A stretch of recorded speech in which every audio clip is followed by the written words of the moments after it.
Wood is good. From the stately maple tree comes something even better than bird's eye. In the spring, sap runs in the tree. And that sap has a fairly high sugar content. So when you boil it down, about a 40-to-1 ratio, you get something called maple syrup. Now this is a local producer, and his syrup is extremely dark, very, very rich in taste. That's the reason why we have it. And we now carry it in both the 500 ml for the big family, ml for the small family. But we're also introducing maple butter. So if you take the sap and you continue to boil it carefully and take more water out, you get a cream. And this is incredible. Now sometimes it'll separate, so you just have to take a stick of maple, of course, and stir it up. It's extremely smooth and creamy. You can put it on toast, you can put it on anything. We prefer to take it right off of the stick, preferably bird's eye. And this stuff,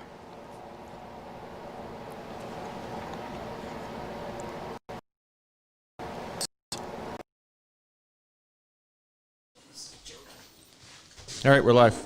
What's this doing here? I had to use it. And you have the 5.5 out there.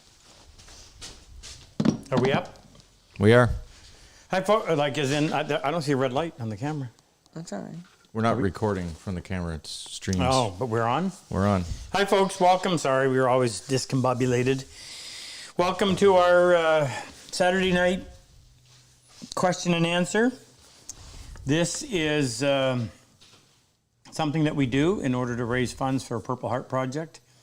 So we make ourselves available today to help answer your questions and improve your woodworking knowledge and maybe skill. And so what we ask is that if you're in a position that you want to help, that you donate. You go to our page, RobCosman.com. They'll put a link in there, and you can donate various amounts. And we have a very generous individual. We nickname him Santa Claus. He and his wife, Mrs. Claus. And they have been helping us for 4 years. So what he has decided to do is for every $1,000 increment, so every time we hit the 1,000 mark, 2, 3, 4, 5, 10, 20, we will give away, we'll do a draw for a Dovetail saw and a Cosmanized marking gauge and a Dovetail marking knife with the sawtooth blade. So those 3 items will go to somebody. And at the 2,000 mark, we'll do another one. So start the bidding, gentlemen. Want to remind you that we have our maple butter now on sale. Our maple byproducts. Maple byproducts? Yeah. Wood is good. So we have the big bottle of maple syrup. And if you've tried maple syrup before and you didn't like it, it's because you didn't have this kind. This is from just outside of Moncton, New Brunswick. It's dark. That means very rich flavor. And maple butter is when they take, just in case you don't know, the sugar maple, sap runs up in the spring, and you can tap it. You drill a hole, small hole, and you put in a spigot. And the spigot has a little hook, so you can hang a pail on it. And when you have a cold night and a warm sunny day, the sap will run. And sometimes it doesn't just drip, it runs. And you take that sap, which by the way tastes fantastic. It's just got a hint of maple flavor. But you boil it, and at about a 40-to-1 ratio, you get what's called maple syrup. And if you continue to carefully boil it and bring out more of the moisture, when it gets down to about 20%, Jake, is that what they told us? 20% moisture content, you have what's called maple butter. So this has the consistency of smooth peanut butter, maybe about the same. Yeah. And it is heavenly. And that's all it is. There's nothing else in it. It's just maple sap that has been dehydrated. And this is the little one that we send to anybody that places an order in a box that goes out in a box. We get a little sample maple syrup. It's a little Canadian kiss. So thank you to Santa Claus for supporting us like he does. Thank you to the maple tree. Thank you to Megan and Frick, Jake and Rex, and my friend Matt. And we have Luther on the line with us. We have Super Dave. We possibly have Ken. A lot of people. And we're going to have, who's Gary Bennett? Burnett from Tennessee. Yeah, but I was going to say what city? He's in She's in Tennessee, near Danny down in Clarksville. He's going to come on at the hour and introduce the program from his perspective. He came as a combat wounded vet, Vietnam vet. And don't forget our t-shirts. We've got Angie's probably on tonight. We'll usually hear from her. Angie and her sister Lynn package up our t-shirts and help promote our project. We just actually finished. I had 10 combat wounded vets here today, local ones. We have brought them in because we haven't been able to do anything otherwise. We brought them in for an all-day seminar, and what we did, and I'll get Rex to go out and grab it later, we built a box from scratch and talked a lot about the design, and it was really fun. Had a great time, and had some good food too. So thank you to those who did that. All right, Frick, for a fire question. Are you going to mention the benches that were delivered? Kevin's Morris bench. Kevin was? Really? Adrian Abshire. So, oh yeah, so I got, well, actually, you know what? Interrupt me at the half-hour mark so I can introduce the bench brigade. We get more people on. I want to talk about that. Frick, question? Alrighty. Good evening, everyone. First question comes from Pete in Rochester, New York. He Hey, says, Pete. your sharpening system is awesome, but at one point do you determine a regrind? Good question. Lovely question. Happy to answer that one. So, I need a piece of paper and a pencil. I should have a whiteboard set up, but I don't. So, here's the issue. I just taught this to the guys today, and I'll use a good prop. This is a good example. So here's your blade. This is the blade out of a number 8, so it's a big, thick one, 3/16 of an inch thick. And the whole idea behind the way I sharpen is to avoid working or doing unnecessary work. So if you look at this blade is 3/16 of an inch thick, so it has a very wide primary bevel. And I shouldn't say traditionally, but a lot of times there are folks that will polish all of this area. Let's see if we can't get some good graphics in here. They polish all of this surface area. Now, if you add that up, that is quite a bit. I'll stop right there. Of all that surface area, how much of it actually touches the wood? Well, just a little shiny bit right up here at the very end. So what we do, instead of laying that bevel flat on the stone and working it, is we elevate it a few degrees, and that creates what's called a secondary bevel. That's right out there at the tip. And then from the secondary bevel, which only takes 10 seconds, we go over to the fine stone, the 16,000, and we elevate it a little bit further. I'll actually go through this. Let me do it. I'd rather do it than talk about it. All right. Excuse me just one second. I had them out here when I was teaching today. Let me just grab it. Sing, Jake. Sing? No, we've already had a request for no singing. I don't know from who, but anybody.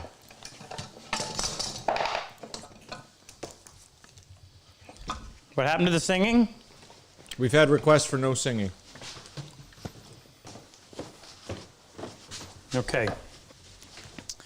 So let me take you through the system. I'll use my trend. So where's that blade that I had in my hand? You had it in your hand. Did you set it on that? Right there.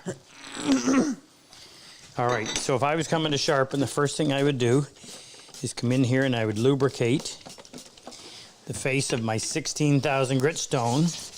I'm using the 300 grit side of my trend diamond plate. Being diamond, it'll cut through the ceramic. Then I'll go in here and lubricate both. Take my blade, and instead of sitting on the primary bevel, instead of polishing all the primary bevel, I'll locate the primary bevel, raise up slightly, and then spend 10 seconds. Should you have These little- painted this black with a Sharpie and did it dry? No, no, because I'm not doing what I was going to do. I thought I was going to do it this way instead. So after about 10 seconds, now 10 seconds of doing it this speed would be more realistic. As soon as I can detect a slight burr on the back side of the blade, then I'm done here. Now what that does, this stone is flat. I hold the blade like this, so there's 4 fingers distributing the pressure. What I want is even pressure so that that edge will end up being straight, defined as the shortest distance between 2 points. Flat stone, proper pressure, results in a straight edge verified by a burr that runs corner to corner. This is a very coarse stone, relatively speaking, and it cuts fast, but it was not going to give me a refined edge. So what I'll now do is come over to my 16,000, which cuts very slow, but will give me a very refined edge. Set it on the primary bevel, and now instead of elevating 2 or 3 degrees, maybe 4 that I did over here, I'm going to go a couple of degrees higher on this side. So the only part touching the stone is the very cutting edge. And if you were to think about this for just a second, a 1,000 grit stone is called 1,000 grit because the particles, the 1,000 grit particles, will fall through the holes of a piece of screen 1 inch by 1 inch that has 1,000 holes in it. That's how they determine it. A 16,000 grit has particles that will fall through the holes on a 1 inch by 1 inch screen that has 16,000 holes. Well, each of those pieces of abrasive scratch the metal. So if you looked at that under magnification, the edge, you should see a whole bunch of scratches leaning out to the edge, and that would result in what we would call a serrated edge, or it would look like the edge of a saw blade, actually. So when I come over here and set this down and elevate it a few degrees higher than I had it over there, what's really touching the stone are all of the points of those 1,000 grit scratches. And my job over here is merely to go in and remove those points and replace them with the much finer points created by a 16,000 grit scratch or abrasive. 10 seconds of work on this. At the end of the 10-second mark, while still in the same motion, I'm just simply going to push down a little harder in one corner for 3 seconds. Then I'm going to push down on the opposite corner for 3 seconds. And the idea of doing this and then this is to create a slight feathering on the outside corners so that when you make multiple passes on a wide board, you don't leave any plain tracks. The final step is to employ the Charlesworth ruler trick. And that involves setting the blade down, a little thin steel rule on the opposite side of the stone that I'm going to use. Set the blade down, stay within 1/4 of an inch of the edge, and simply move it forward and back. And what that produces is a small micro bevel, we call it a back bevel, on the back side of the blade, so that now your cutting edge consists of 2 relatively small areas that have been polished. And instead of polishing the entire back or the entire bevel, we only use the part that's needed.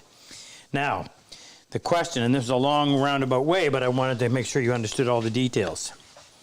So what you see right now is a secondary bevel that's about 1/16 of an inch wide. And at some point, that secondary bevel is going to get wide enough that I'm working too much metal. So what I will do at this point is go over to the grinding wheel. Now, I don't mind promoting products we sell because the only reason we sell them is because we use them. And other people want to do it, and I always tell them, look, if you use the exact same gear I do, you just have to apply what I apply, and you should have the same results.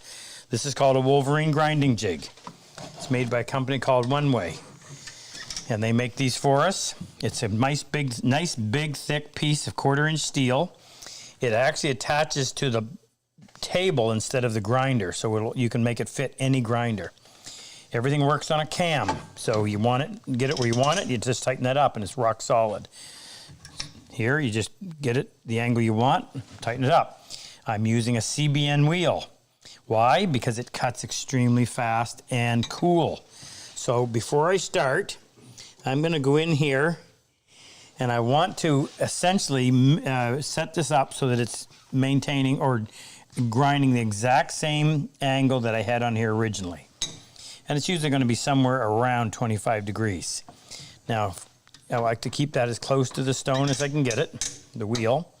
And I'm just going to spin this by hand for a second and see if I can tell where I'm touching. Now, I'm a little bit high, so I'm going to roll this back a little bit more.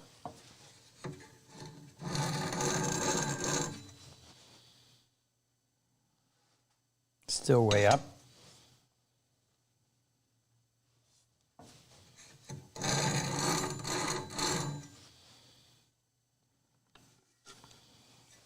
Come on.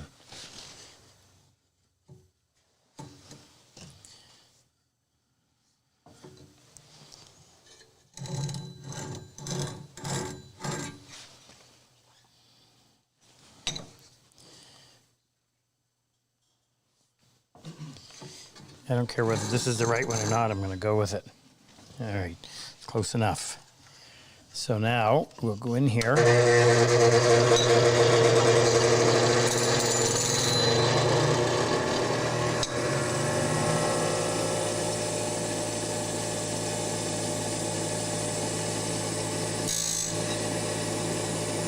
Nah, that's close enough. That's where I'm touching right there.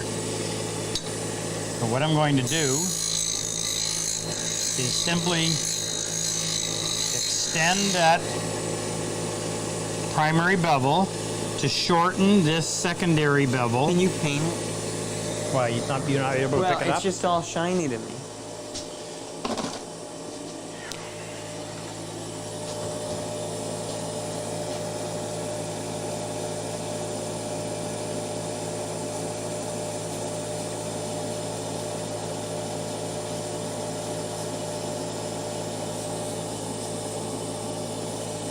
Okay.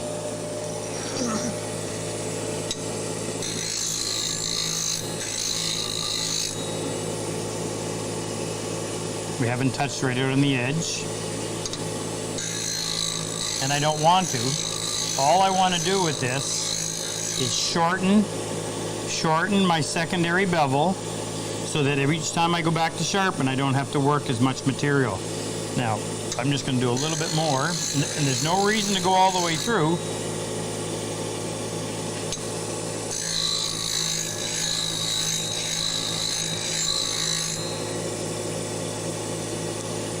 Okay, are you able to pick that up?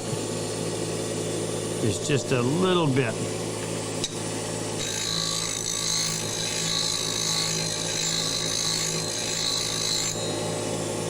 That's enough. Okay. Now when I go back to sharpen, I have a very small amount, a very short secondary bevel, and then I can whip through that in much quicker. And I say much quicker, 10 seconds instead of 15. You get impatient when you get after doing this for a while. So the question was, how do I know when to go back and regrind? When your secondary bevel, I could have answered that in 3 words. When your secondary bevel gets too wide and you're having to polish too much material. So I just want to show you before we go on to the next question. So, Well, wait, would you... What? You're telling them when it gets too wide. Give them something to reference. When it gets to be a third of the width of the Well, primary here, let's bevel? look and see if we've got one here that is too wide. Well, actually, you know what? Too wide is a relative term, because if you don't mind standing there for a minute and a half versus 10 seconds. Well, actually, a good reference is when it becomes too difficult to find the primary Well, bevel. that's something else that'll happen too. Explain that. Well, especially when you're first learning, what you'll end up, you're not very good at holding the angle. So what you end up doing is almost taking this surface and making it round. And the minute you do that, you can no longer find your reference point. So This is convex as a result of adapting part of the curvature of that stone. We call it hollow ground, but it's just a convex surface. Makes it very easy to locate when you set it on your stone because you're essentially touching on this point and on the back point. And if you lose that surface, then you're all over the place and you really don't know where you need to be. So that's a reason why you would go back and regrind and establish that primary bevel. But you know, at that point, I might even think about going over and regrinding. If you were to compare the two,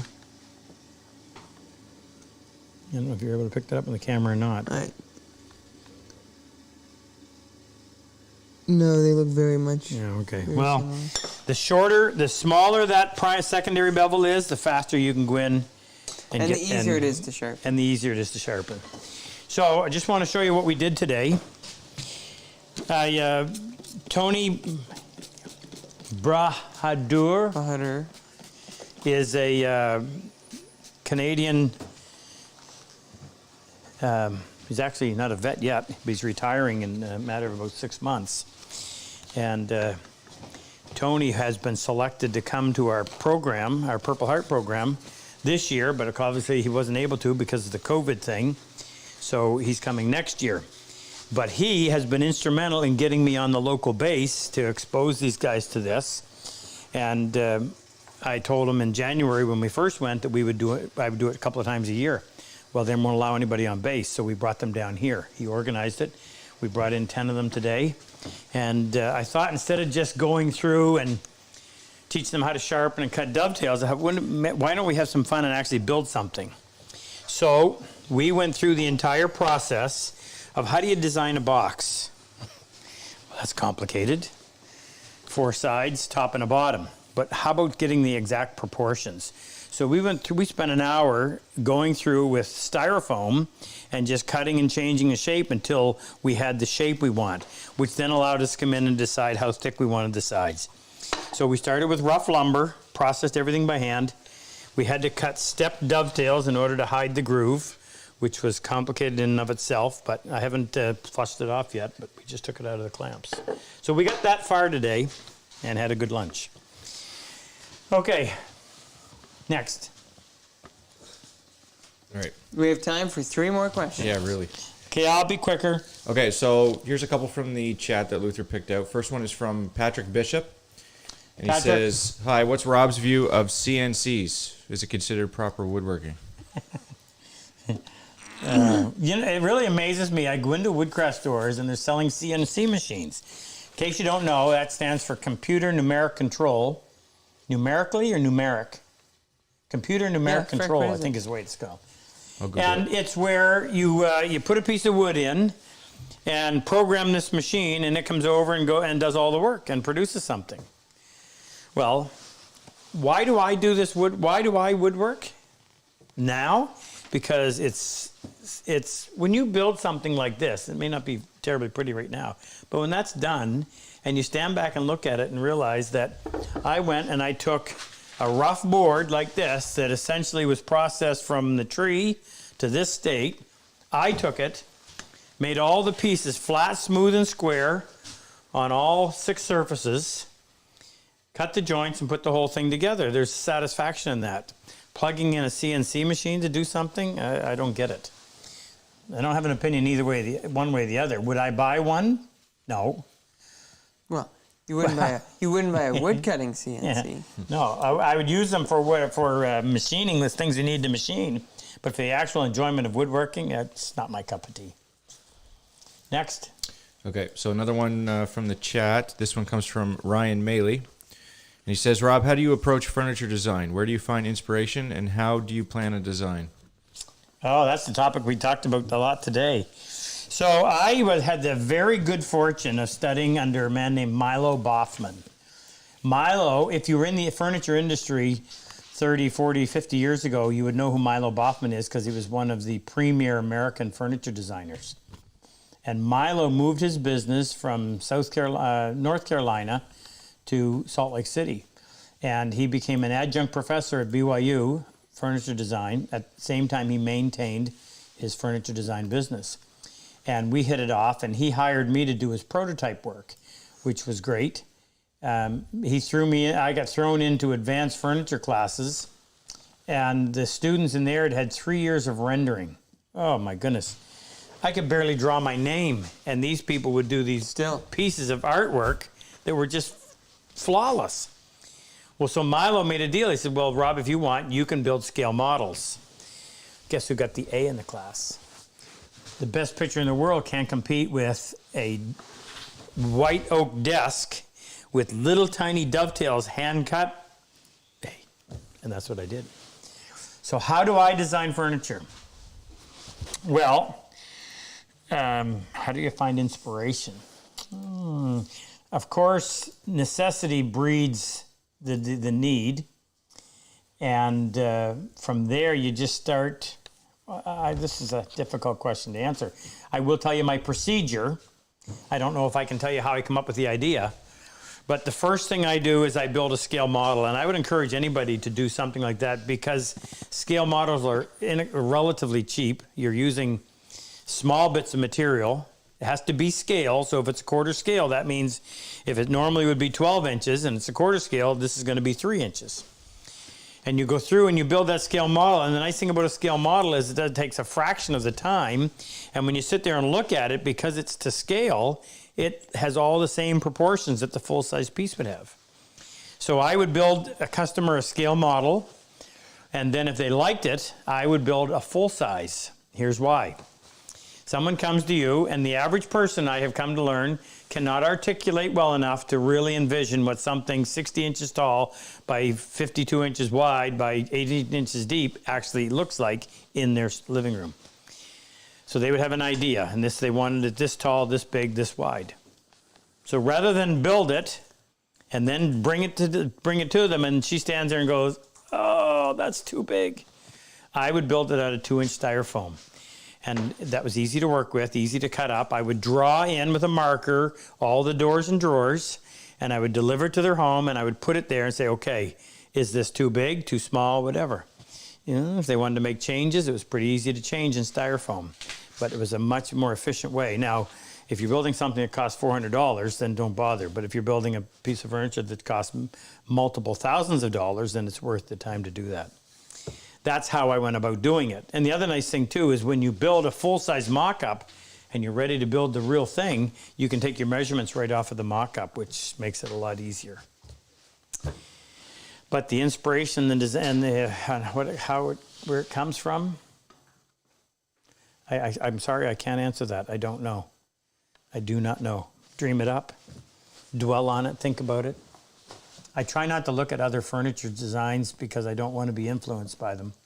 Although I really like shaker stuff, and a lot of times I'll kind of lean towards the shaker, very simplistic. Let the wood, let the joinery be the Accent. Be the accents. Yeah, Rick. All right, quick question from Facebook, and he just wants to know what your favorite timber is to work with. Oh, my favorite timber. Excuse me a second. My favorite timber. Wow, I'm a true woodworker. I can't pick one out. But I'll tell you some. English walnut, probably inspired because Alan Peters loved it. Beautiful walnut. It is my favorite of the walnuts. What's your favorite to plane? Oh, yellow cedar. Yellow cedar from British Columbia. It fills the whole room with that fragrant smell. It comes off the wood like nobody's business. Allow me to demonstrate. This stuff is just delicious. It's a very expensive wood. If you want a cedar to accent as a liner for drawers or anything, I would love to build a chest of drawers and just use yellow cedar. Not robust enough for the sides and back, but would be a great drawer bottom and just imparts a beautiful smell. Jake, any update on the Just Stars? Mm-mm. Have we halted the sale on the Lee Nelsons? Yeah. We had to. We had to send them back and have that part in there made just a little bit wider. But those people who have were lucky enough to get one for their Wood River are loving it. If you don't know what I'm talking about, ask and I'll tell you. So, can you smell it, everybody? A little to the right.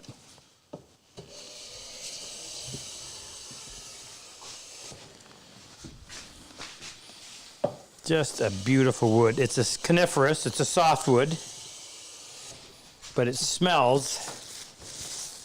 Smell that. Oh, I'd love to sleep at night with a pillow full of this. Weirdo. What's your favorite wood to saw or to dovetail?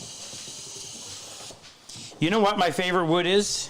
I'm going to take this over. Matt needs to experience this. Smell that. Curl that up and stick it right in your nose. Isn't that good? It's therapeutic. My favorite wood to dovetail. You know what my favorite wood is? My favorite wood is actually northern white pine. And the reason is there is no wood that ages better. Let me burst your cherry bubble.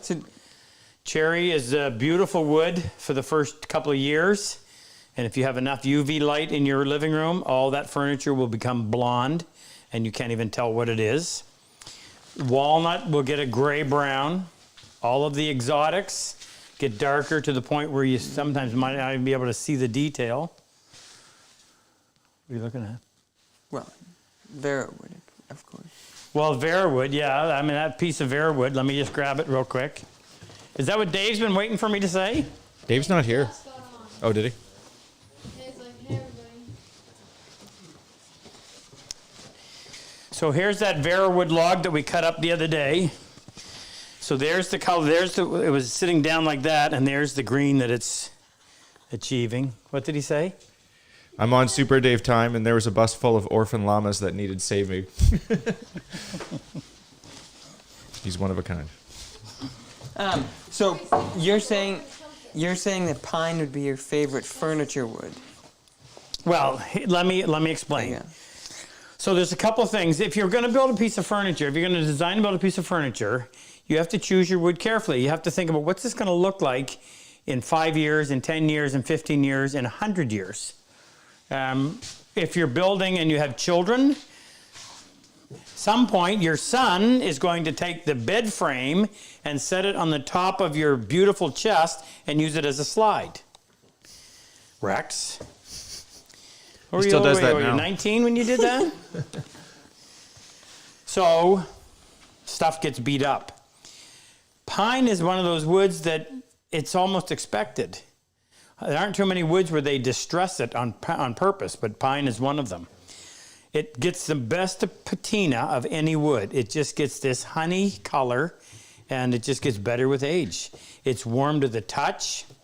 It's, yeah, I love it. I think it's a great wood. It's strong for its weight. It's just it's a beautiful species. Lightweight, so it's not. It's a nuisance to light haul and around. strong. Yeah. But I mean, I love all wood, but some of them more than others.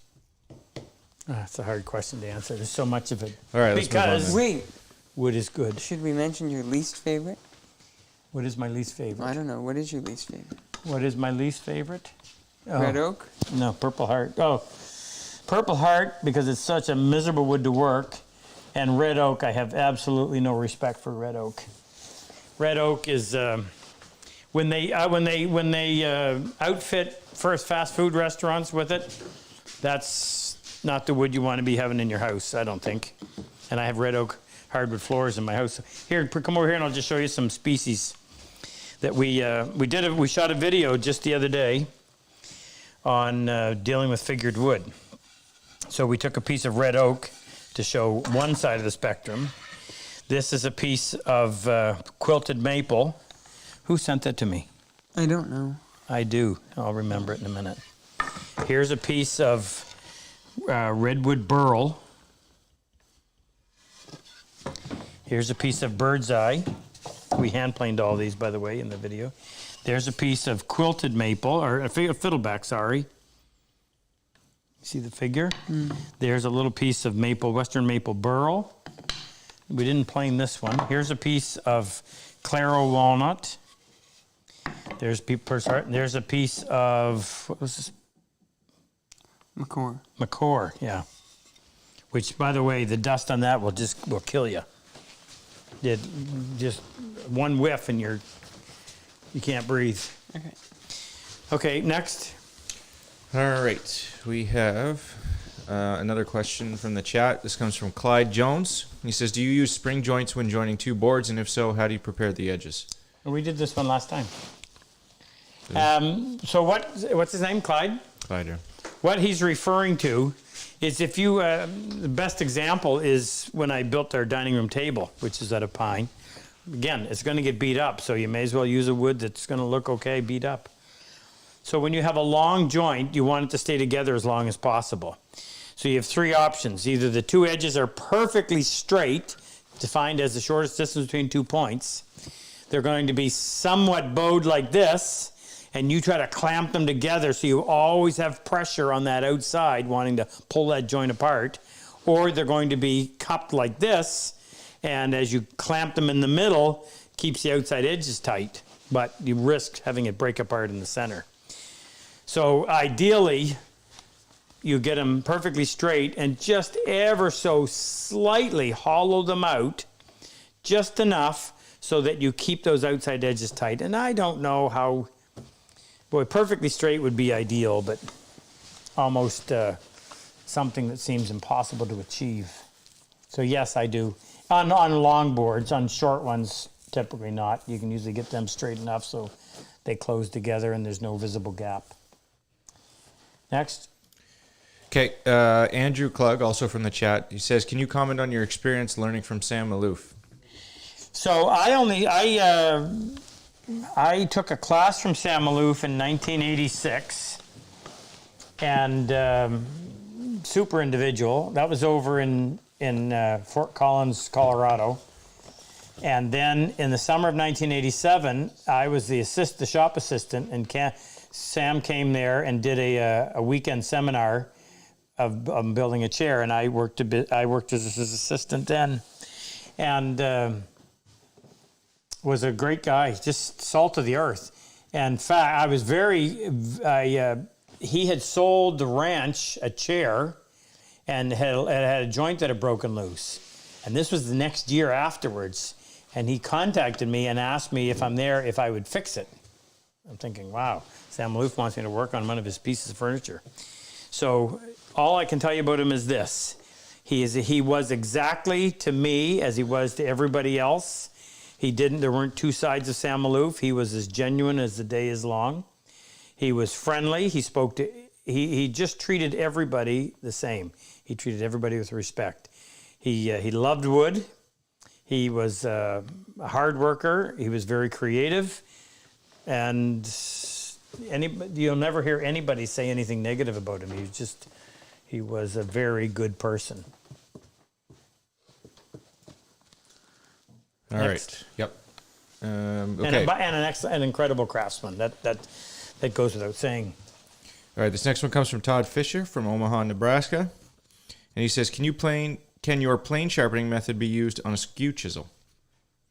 I'm assuming that Todd is talking about. I don't think we have any. Huh? Didn't we have some in here? No, over Jake? here in your cabinet. Here? Yeah, bottom left.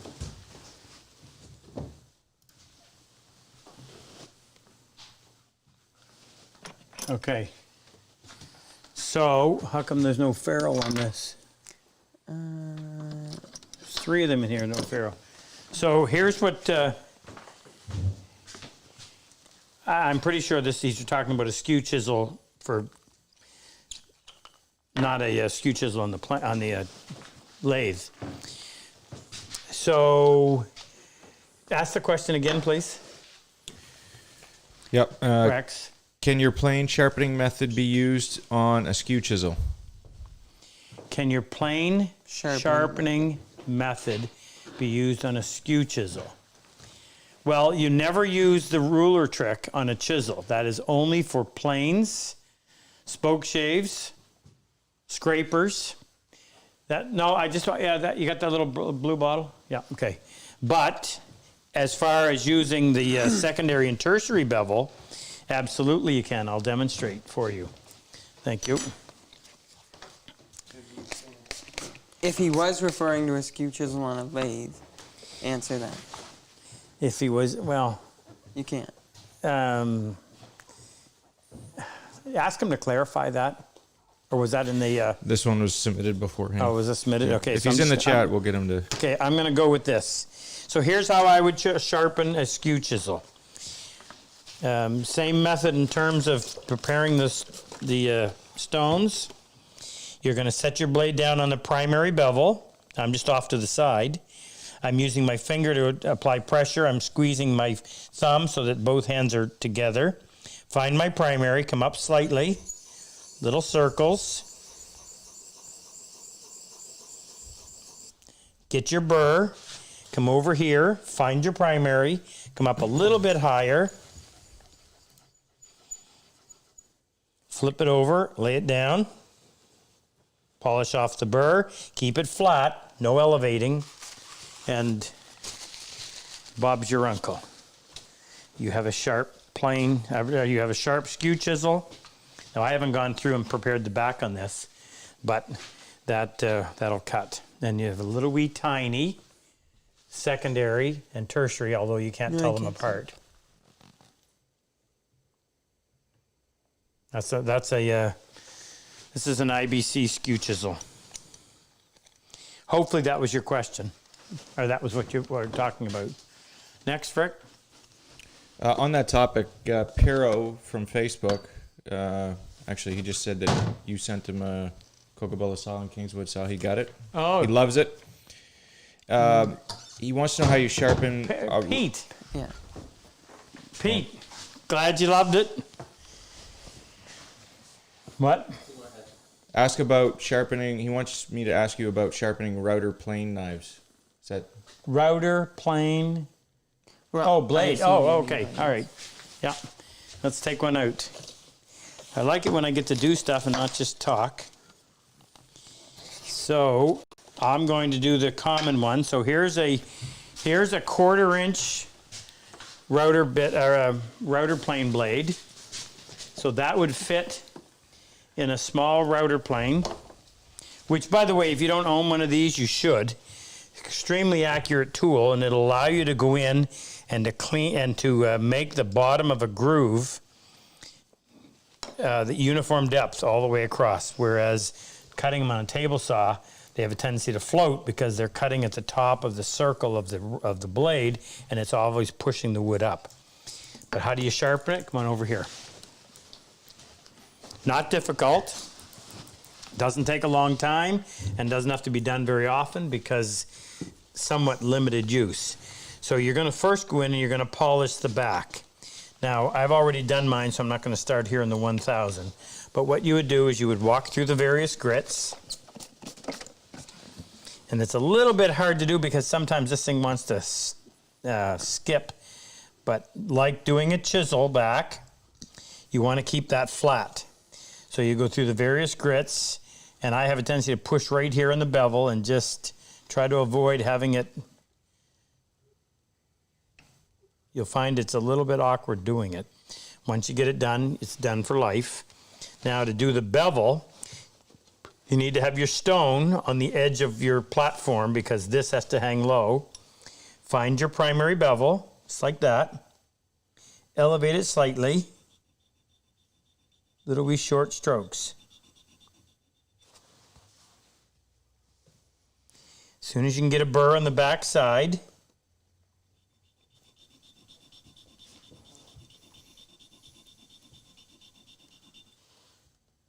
as soon as you get a burr, change that out. Bring in your fine stone. Same thing, find your primary, come up just a little bit higher. little short strokes. Then flip it over. If you get it squealing like that, just put a little bit of dish soap in your water. It'll lubricate it. And that's all you got to do. And it's sharp and ready to go. And like I said, you're not planing multiple feet with something like this. So one sharpening, unless you hit something, might last you for 5 years. And now that is nice and sharp. Now, while we're talking about it, I'll show you one that would be a little bit harder. So here's one that is pointed. So you would do the bottom the exact same way, but now when it comes to doing those edges, you've got a much smaller surface area to sit on.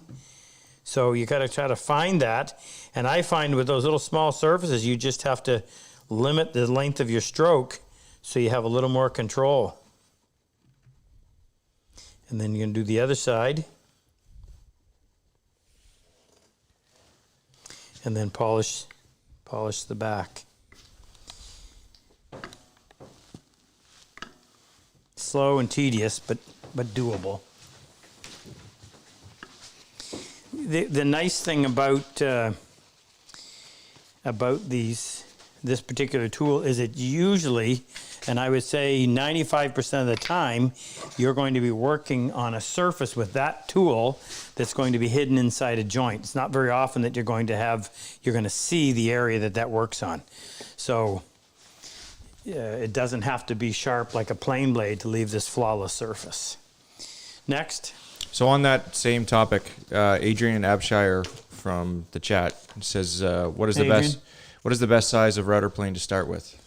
Well, here are your options. You have the 271. Here's the number. Yeah, no, it's 71, sorry. And this is the 271. Yes. So this is your the full-size version, and this is the small one. Now, I'm only going to tell you from my experience, but I added the piece of wood, by the way, just to give it a little more reference surface. If I was going to buy one, I would buy the small one. And I would have the purchase of the small one would be within my top 10 planes. And this would probably be somewhere around my 15 to 20, top 10 tools, sorry. This would be within the 10. And this one would probably be, you'd have to go to the top 20 tools to find this one.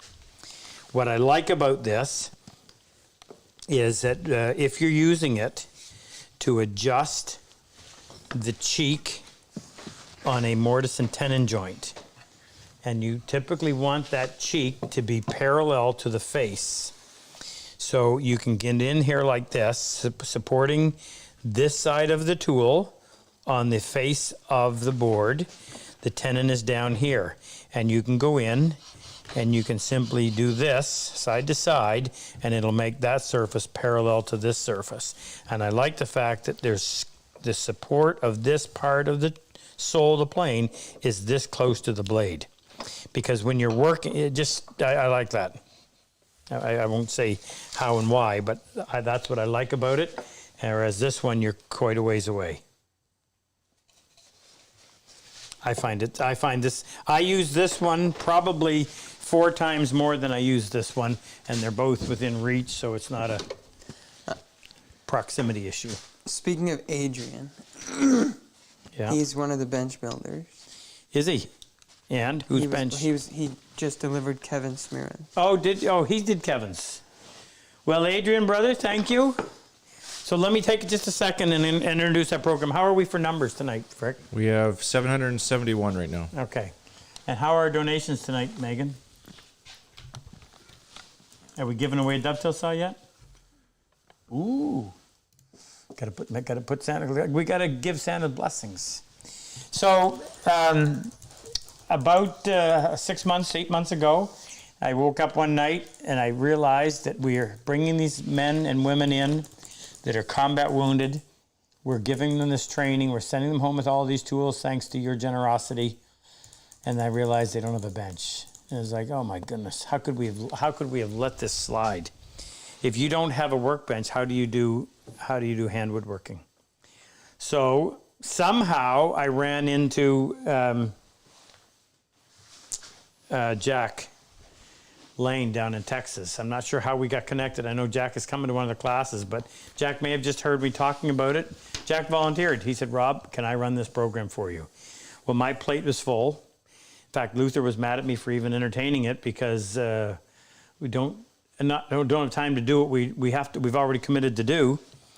So Jack took it upon himself and he organized it and had some great people helping him.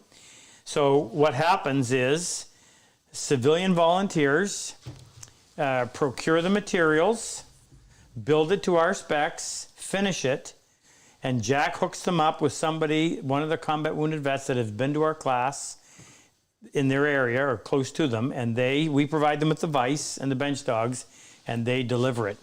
And every time that happens, we actually get it videotaped so that the moment of delivery is caught for posterity's sake, and it's on our Facebook page, which is Frick. Well, if you search RobCosman.com in Facebook, it'll come up. It'll come, yeah? Yeah, I'll post a link. Yeah, yeah, good, thank you. So, it's an awesome program, and Jack will tell you this, of the civilians that have built benches, it's not just civilians, by the way. There's Marshall Rommel up here is building a bench for, did Marshall build Josh's, Jake? Who did Marshall build one for? I can't remember. Somebody out there. So yeah, there's lots of people, but as I said, Jack will tell you that most of the civilians that build bench want to do it again. It's when you really think about what they have done in our behalf, there isn't enough that we can do to repay them.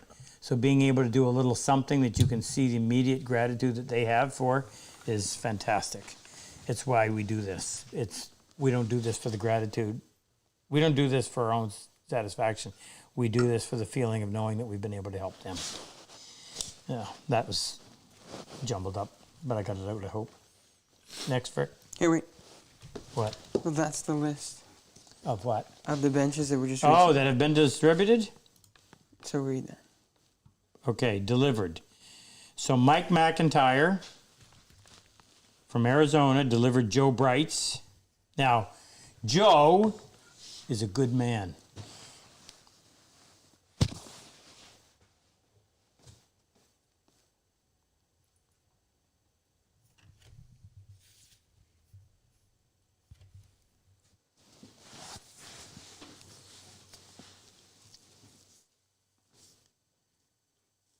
Joe helped me with Jesse a lot.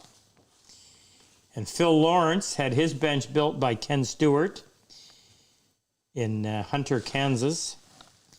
And Phil Gustafson, the famous Phil, whose dovetails we are happy to operate underneath. Phil was in our very first class. Mike Bailey from Bayport, New York, made his bench. Brett Lawler, now Brett was from New York, upstate New York. Brett's bench was built by Mark Minke and Bud Mohan. I hope I pronounced that right. I hate butchering people's names. From Wellington, Ohio. Chris Leverkin had his built by okay, thank you. Aaron? Aaron. So Marshall Rommel built Aaron's bench. Oh, right. They're both in Seattle. Yeah. And Aaron's a great guy. He was, in Iraq, he was an engineer, and his job was road clearance, mine clearance. So Chris was built by Rick Schmid from Houston, Texas. The big one, Zach Clayton. Now, Zach is EOD, and Zach lives. That stands for Explosive Ordnance Disposal. That's not a job I would want to do, but they would go in and they would defuse roadside bombs, all kinds of explosives. And he's in Maui. And Jeff Church, this is a great story too. Jeff Church is a pilot for UPS. And when he took this to UPS, what he was doing, they were all over it, and they volunteered to pick up the bench at Jeff's place, box it up, crate it, deliver it, no charge, to Jeff, to Zach over in Hawaii. And I don't know how it's going to be arranged, but Jeff is going to get to fly over there and actually be there to meet Zach. So awesome. And David Clark in the chat. Do we have one of the benches around? He just wanted to see what it looks like. Not that one. who wants to see? David Clark, who's interested in also becoming part of the bench brigade. Oh, He just really? wanted to see. Well, come on out. Can we come out here, Jake? Isn't that one right there? Oh, this one's all set up. Okay. So we're tearing us. Let me just tell you a quick announcement. This was our Purple Heart classroom, and unfortunately, it's all good, but our business has expanded. So this side is going to become part of our shipping room. This side is going to become part of our shop. We've got a big piece of equipment coming in. Anyway, and our new building, which is a 4,000 square foot building on the other end, is going to become it's going to be named the Joe Power Memorial Shop. And I'll tell you that story someday. But that's going to be our Purple Heart class.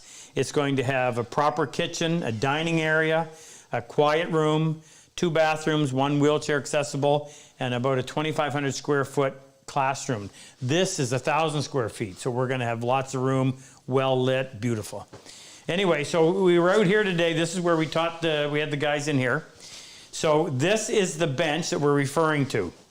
Now, let me just take some of the stuff off of here. Jake, remind me, because I won't remember where that went. So it's made out of 3 sheets of 1-inch MDF. I'm going to take a second. I'm going to explain this to you because you need to know the nitty-gritty. MDF stands for medium density fiberboard. Not everybody likes it, but when used in its proper application, it is a great product. 1 inch is not easy to find, but if you insist, you can get it. The reason I like 1 inch, so if you look right here, you'll see the 3 layers.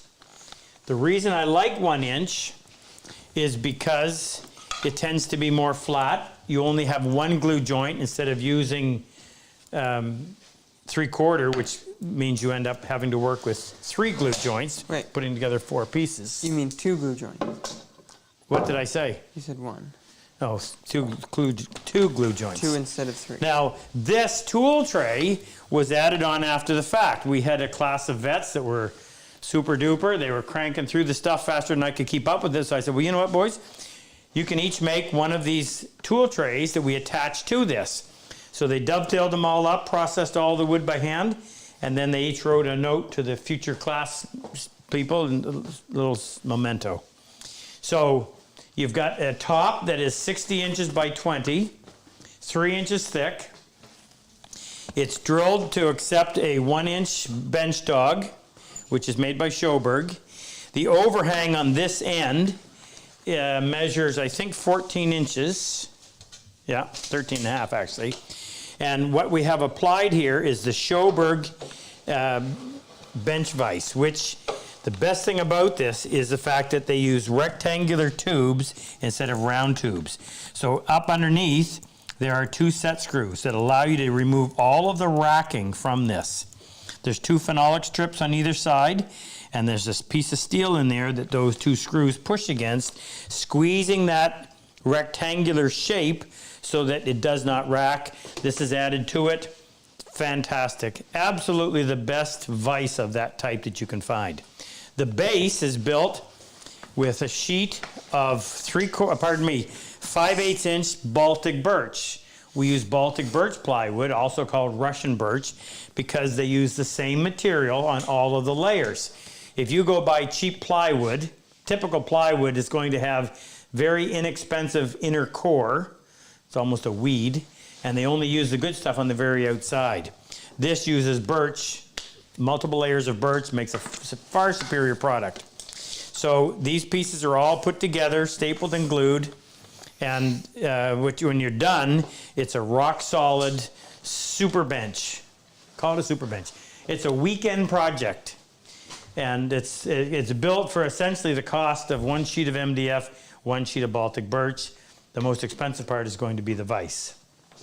Now, the way we build them, it's designed for someone who has limited tools and limited skill. They're just getting into this. And you don't need a whole lot to do it. But I'm going to take you down here to the back of the shop. I'm going to show you what Willie just made for us. We are going to start offering these for sale. Plug your ears, Luther. Follow me down here, Jake. So we work with a guy named Willie, who is 78? 79, I think. 79. He's a retired fabricator who acts like he's 39. And he makes all kinds of stuff for us. So what we have over here, we've got to make these profitably so we can sell them. But this contraption, maybe you can see it, maybe you can't. But all of your pieces for the trestle fit in here in this area, and then you squeeze it this way, and you squeeze it this way, and you squeeze it that way, and then this big piece of steel sits down on top, and then these pieces fit underneath these rings that you see, and then these bolts tighten down against in these spots to clamp it all together. So we just took delivery of this piece yesterday. So this behemoth is where we do the top. So you take the pins out and you lift these up, and you take your sheets of MDF, 20 by 60, and you lay the first one here, glue it, lay the second one, glue it, and then these plates sit on top, okay, and there's little spots there. Bring these down, put the pin in place. Now before you do that, you squeeze these, push all the pieces up against these pieces to keep them nice and tight and flush. And down here you do the same thing, you push everything that way, flushes, tightens it all up, and then you put, this sits on the top of the MDF, and it corresponds with those bolts, and you apply your pressure, and you clamp it, and it comes out nice and flat. It's going to be awesome. I actually can't wait to make one. All right, any other questions on that bench? And by the way, we finish it. You can either finish it with oil, or I prefer to spray lacquer. The only downside to working with MDF is the fact that the material is like a sponge. So if you get water on it, you're going to destroy it. So anything you can do to waterproof it. And I always just tell my students, I said, do not lay your spray bottles or your drinks on the bench. You cannot. That water ring will sit on there and puff it up. But if you destroy it, you're out $40 for a sheet of MDF. Go make another one. As opposed to building a bench like this that took us 100 and some odd hours and a lot of money. Next, Rick. All right. Next question comes from Thomas Maloney in Illinois. By the way, excuse me just 1 second. Have you got a hold of Gary? No. None of us have his number. It's in shop. Megan's going to get it for me? Yeah. Is Gary on? Yeah. Gary, we'll be calling you. Go ahead. Oh, All right. Wait, stop. Let me just hurry and say the best that are on. Oh, yes. So sorry, just before you speak, I don't- if you're a combat wounded vet that has been to our class, we love to be able to say hello to you and give a shout out. So please, in the comment section, state the class that you're in, your name.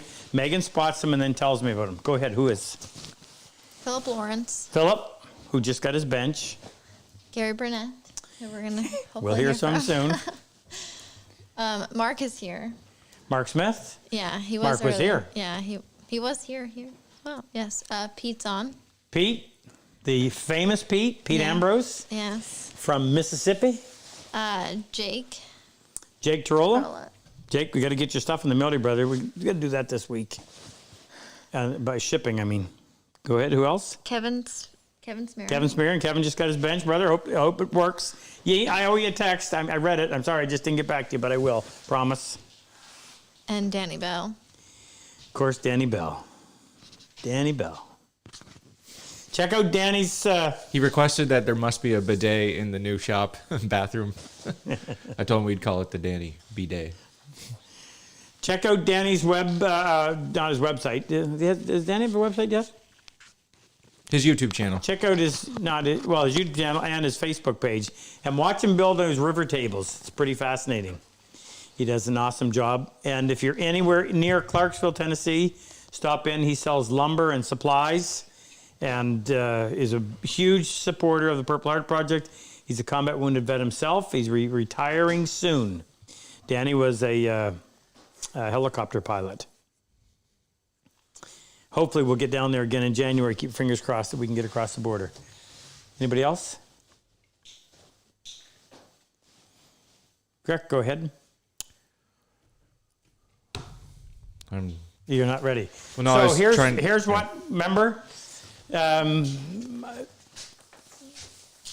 Next year, 2021, we're adding a 7th class so that we can bring in some more people in addition to the vets from last year or this year that we didn't get to come because of the COVID crisis. So next year, 2021, in addition to the May, June, July, August, September, October class, we're going to have an April class as well. In our new shop, we're going to be able to expand our class to hold 14 people, which allows us to bring an extra person, an extra vet in each class. So we'll be able to have room for 13 additional, as well as civilians. Now, you civilians that want to come to the class, we are going to open up on October 1st. October 1st, you will be able to register for the classes. There's been a few people from this year who were not able to go to next year's, so those spots have opened up. 7 spots no, actually there's a couple that I've already taken. Yeah, there are some spots available. Right. Spots are limited, so I would jump on that fast. Yeah, if you want it, you're going to have to be all over it. And I'd like to think it's because they want to come to learn from me, but really, they're coming because they want to support the Purple Heart, which I think is awesome. Kevin Burris is on. Kevin, brother. Do you want? Should we talk to Gary now? Why? Well, I can call him now. Oh, he's ready? Well, give me one more question, and then you do that. You get that arranged while I'm answering it. Okay, so Give me a short one. Sure. This one comes from Thomas Maloney in Illinois. He said, Tom? "Is there a minimum thickness of a board for dovetails?" The thinnest ones I have made were probably 3/16 of an inch in thickness, the material. I can't cut them in veneer, but I don't think you're going to cut them much less than 1/8 of an inch. But other than that, I think you'll be fine. We've got little tiny ones over here.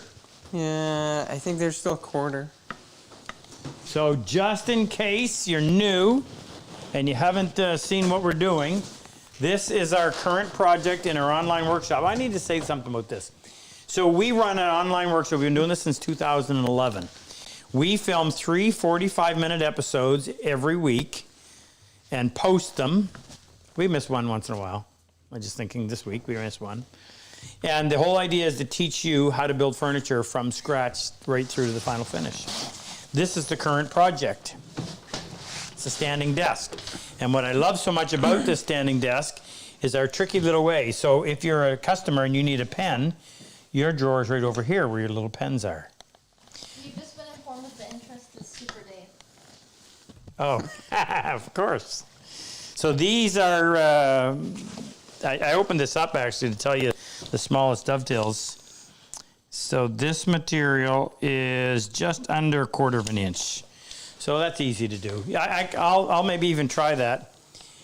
I will try making those, some really small ones. Maybe we could even, I don't know if we'll get a chance to do it tonight, but we'll try cutting some dovetails in 1/8 inch material. Anyway, so this has got a wood hinge lid. And then in here you have your drawers that are hidden in plain view. And over here, you have your other drawer. This has all of your paper supplies and your envelopes and your business cards and your envelopes and your pens. And then this one we're in the process of making our cash drawer. So this will be the piece, this is gonna be part of the thing where the cash goes so you can get your change out. And what we have is a little trap door underneath here. So if you want to activate this, because we didn't want to use handles because they interrupt things. So normally, no problem. But if you want to open that drawer, you just reach under here, close the little trap door, close that, and the air pushes this out so that you can access it. Isn't that neat? All right, Gary, ready? Gary is ready. So Gary Burnett came to our class last spring. October? Yeah. Really? Okay, October. Gary is a combat wounded vet, Vietnam vet, and he has been a big supporter of what we do. He hangs out with Danny. I don't know if that's good or not, but I asked him to come on here and tell you about the Purple Heart Project from his perspective. So Gary, take it away, please.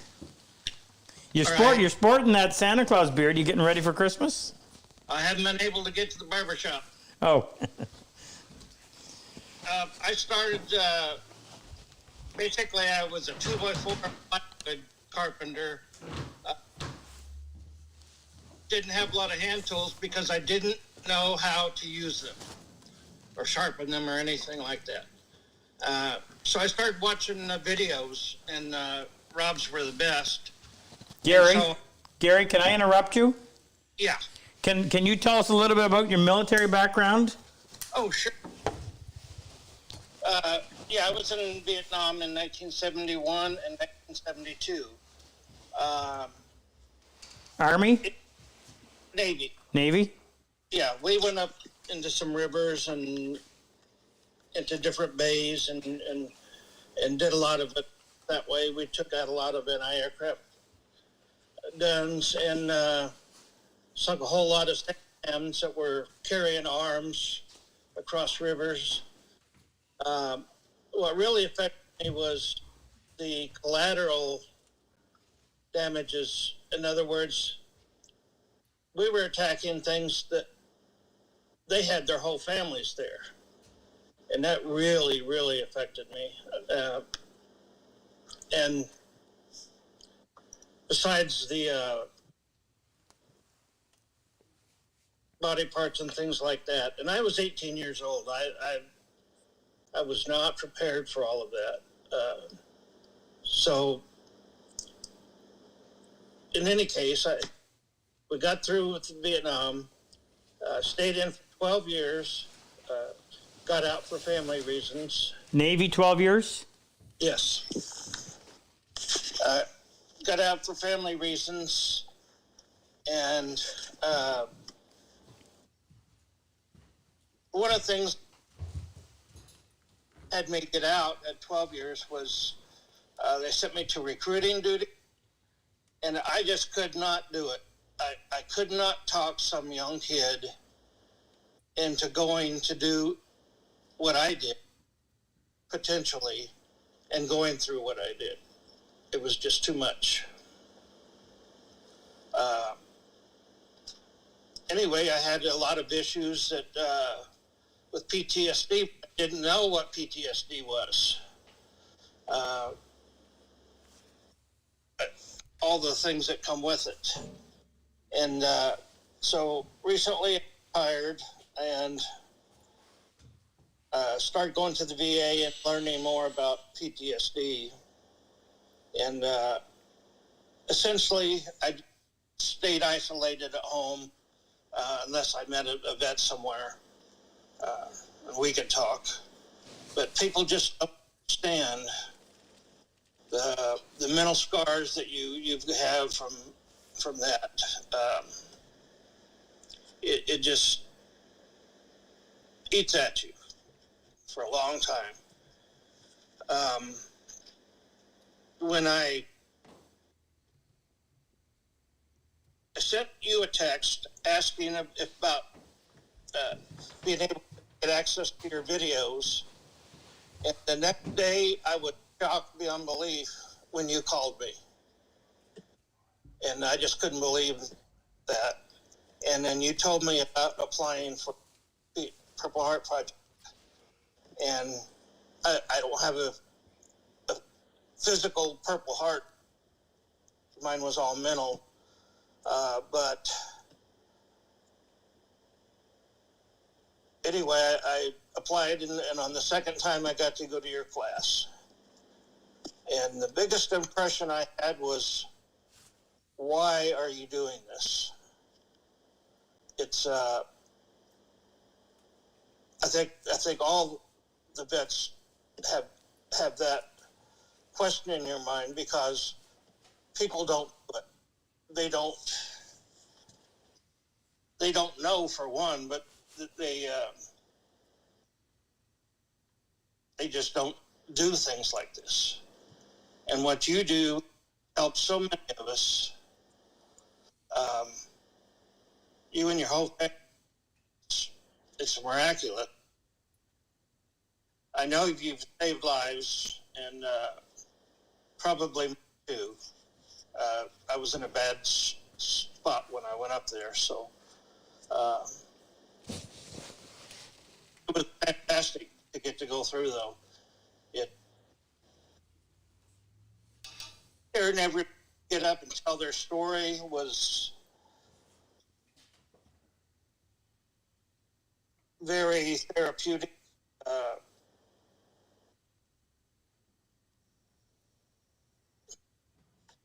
It's hard to say how much you've done for us. It's just miraculous. Did you say you had applied twice, Gary? Yes.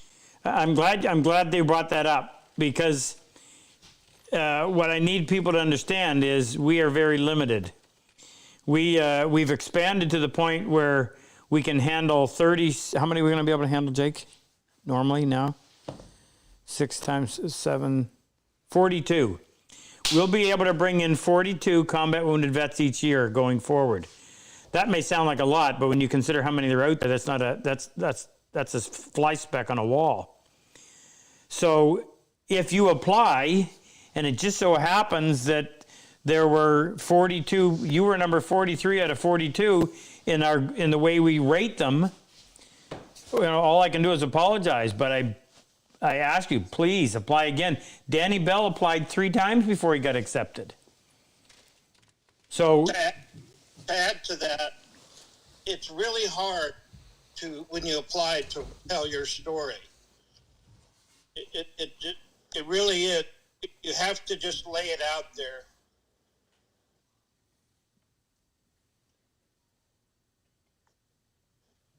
yeah, that's the most important part of the application, because we don't know you folks prior to coming, and all we have to go by is what you're telling us you're dealing with. And it's, you walk into an emergency room on a Friday night, and if you're a 50-year-old male and you're telling them that you're having severe chest pains, then you're probably going to get taken care of immediately. If you walk in and say you're not feeling too good and you got a headache, and there's people coming in that are bleeding, you may be sitting there a while.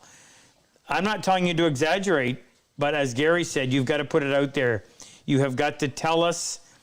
I always try to tell guys, tell us like you're talking to your therapist. You're not going to exaggerate, and you're not going to hold back.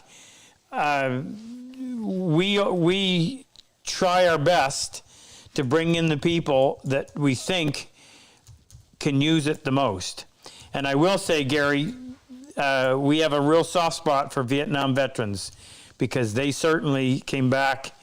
They did not come back to the hero status that our vets come back to today. Not that it's any easier for one or the other, but you guys deserve a special amount of gratitude being shown by us. So we give extra points. Hate to put it that way, but we give extra attention and points to our Vietnam vets.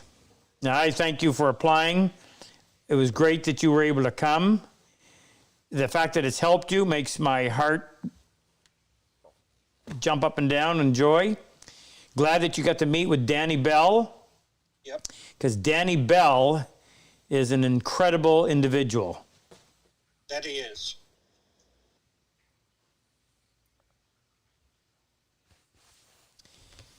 Danny has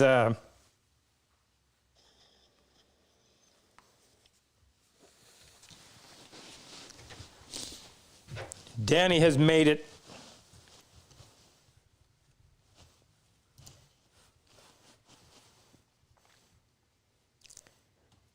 his mission to help as many as possible.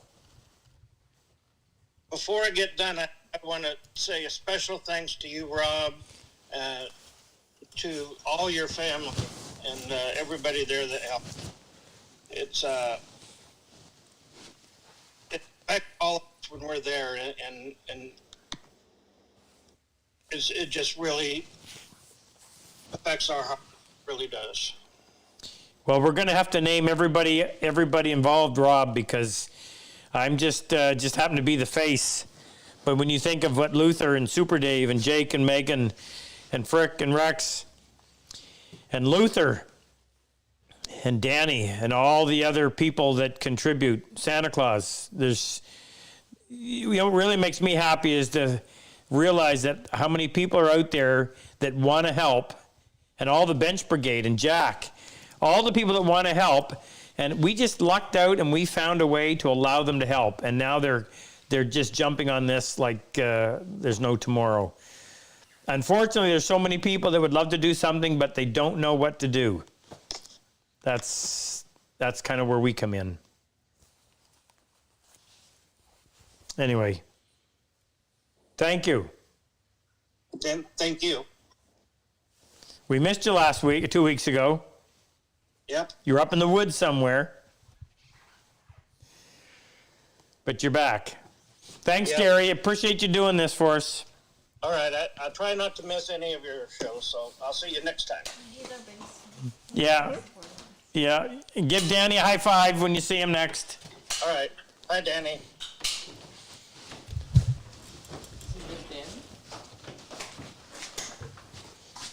Next question, Frick.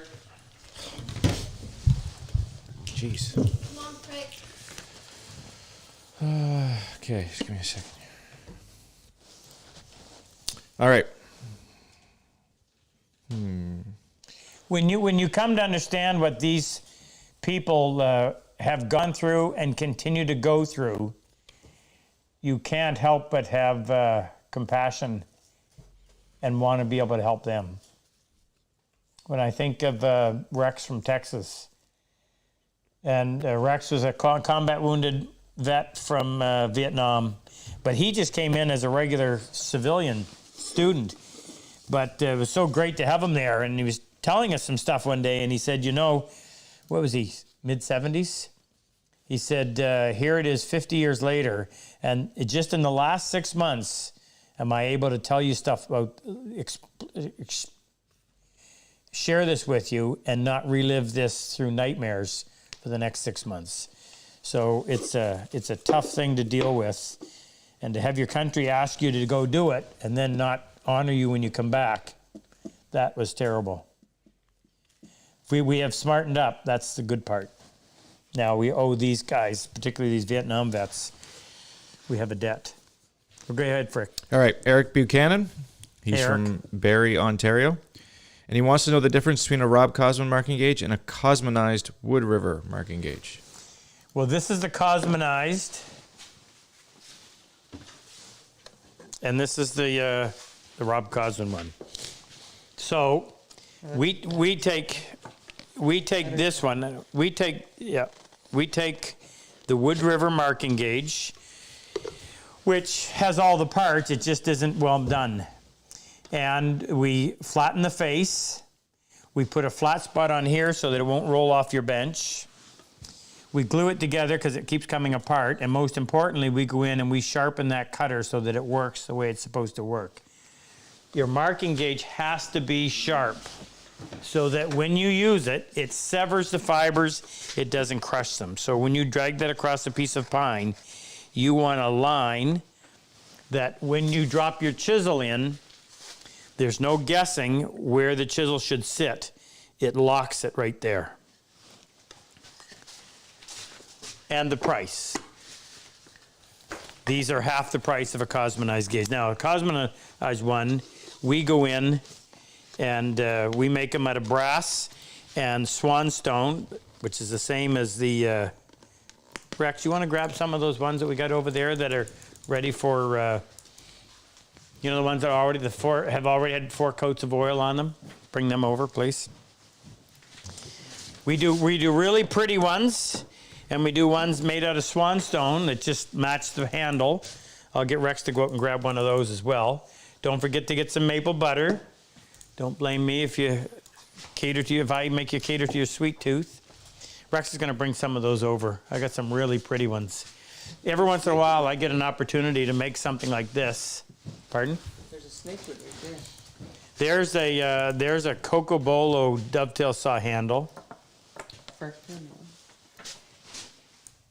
What's the matter? What else you need? Do what?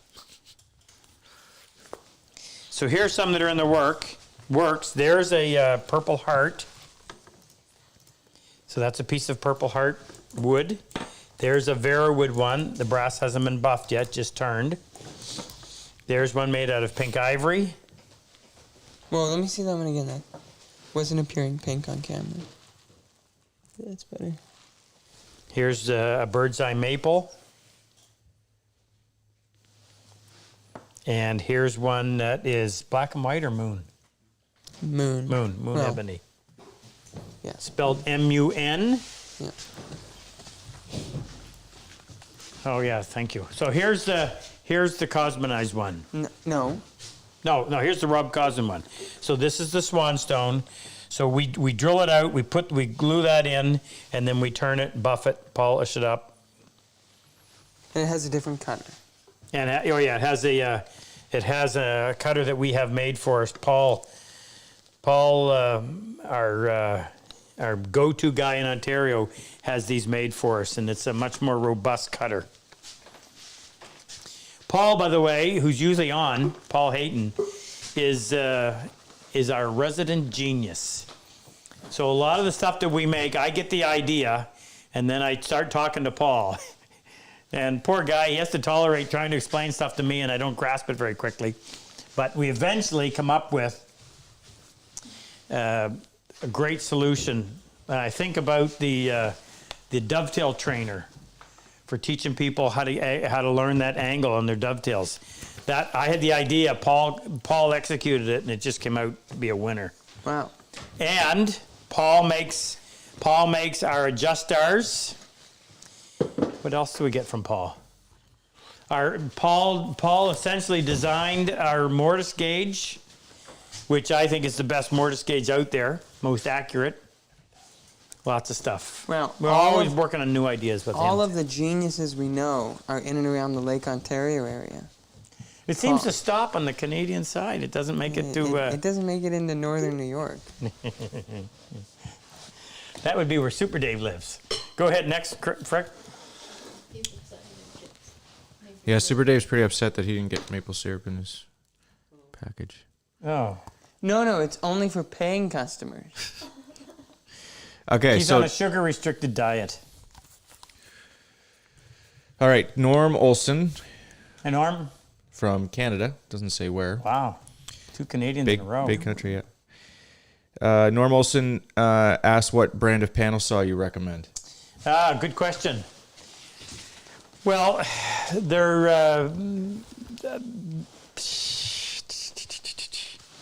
I recommend the Lee Nielsen. I don't know if they have any, but I love it. I think they make a great handle. It's a great saw. It's well balanced. It cuts straight as an arrow, and that's what I would buy. Are they expensive? Yeah, I think they're $200 and some odd, which really that's not expensive. Not for a premium saw that is. Get yourself a crosscut and a rip, and you will live happily ever after. There's a few other premium brands out there. I tried to order one from another company, but I waited on an order. I waited for 2 years and never did get it, so I can't comment on them. He's from near Montreal, he says. So not too far. Okay. And we wanted to give a special... Contact Lee Nelson, 800-327-2520. We wanted to give a special shout out to Les Nightingale. He just donated $3,500, so he paid for our whole vet's tuition. Less. There's Thank you. more. Less is a lot more. Les, you know what? That is really incredible. What can I say? You caught it. You understand. And because of Les, Santa Claus gets to give away at least 3 Dovetail skits. How many we got? Where That are would we be at? 4. We only hit 1,000. Yeah, so we're. We hit more people just donated. So thank you, Les, and thanks to you, Santa Claus. And Santa Claus loves to do this, by the way. This is his thing, and I understand it because I understand what he gets from doing it. It's a feeling that money doesn't even enter into it. It's knowing that you get to help people like Gary. That makes it worthwhile. We have a few people donating on YouTube. So. Don't donate on YouTube, please. YouTube takes 33% of your donation. We appreciate your donation. Oh Yes, yes, we still do. appreciate it, yes. That's why we put it. That's We just why don't get made as one much of it. on our own website. Or the vets don't, sorry. because GoFundMe takes 8%. YouTube takes what is it? 30? I think it's just 30. Yeah, it's exactly 30. 30%. If you can get it back and turn around and put it on our page, we only lose 1 3/4 or 2% processing. 3.5. 3.5? Criminals. 3.5%. You waiting for another question? I am, Frick. All right. This next one comes from. No glitches tonight so far. Will you stop it? You just. We're almost at 5,000. We're 100 short. How much? We're almost short. We're 100 short of 5. Santa Claus. Simon keeps You're reminding giving away me. more saws. That means I gotta go to work and make more. I gotta find a way to Thank get you rid of to this. everyone who has donated. Yeah. We've had a lot of generous donations, and we appreciate them greatly. Can they hear me? Not really. Megan is over there. We appreciate them greatly. I don't know why she had a microphone. Megan is telling you how much we appreciate it.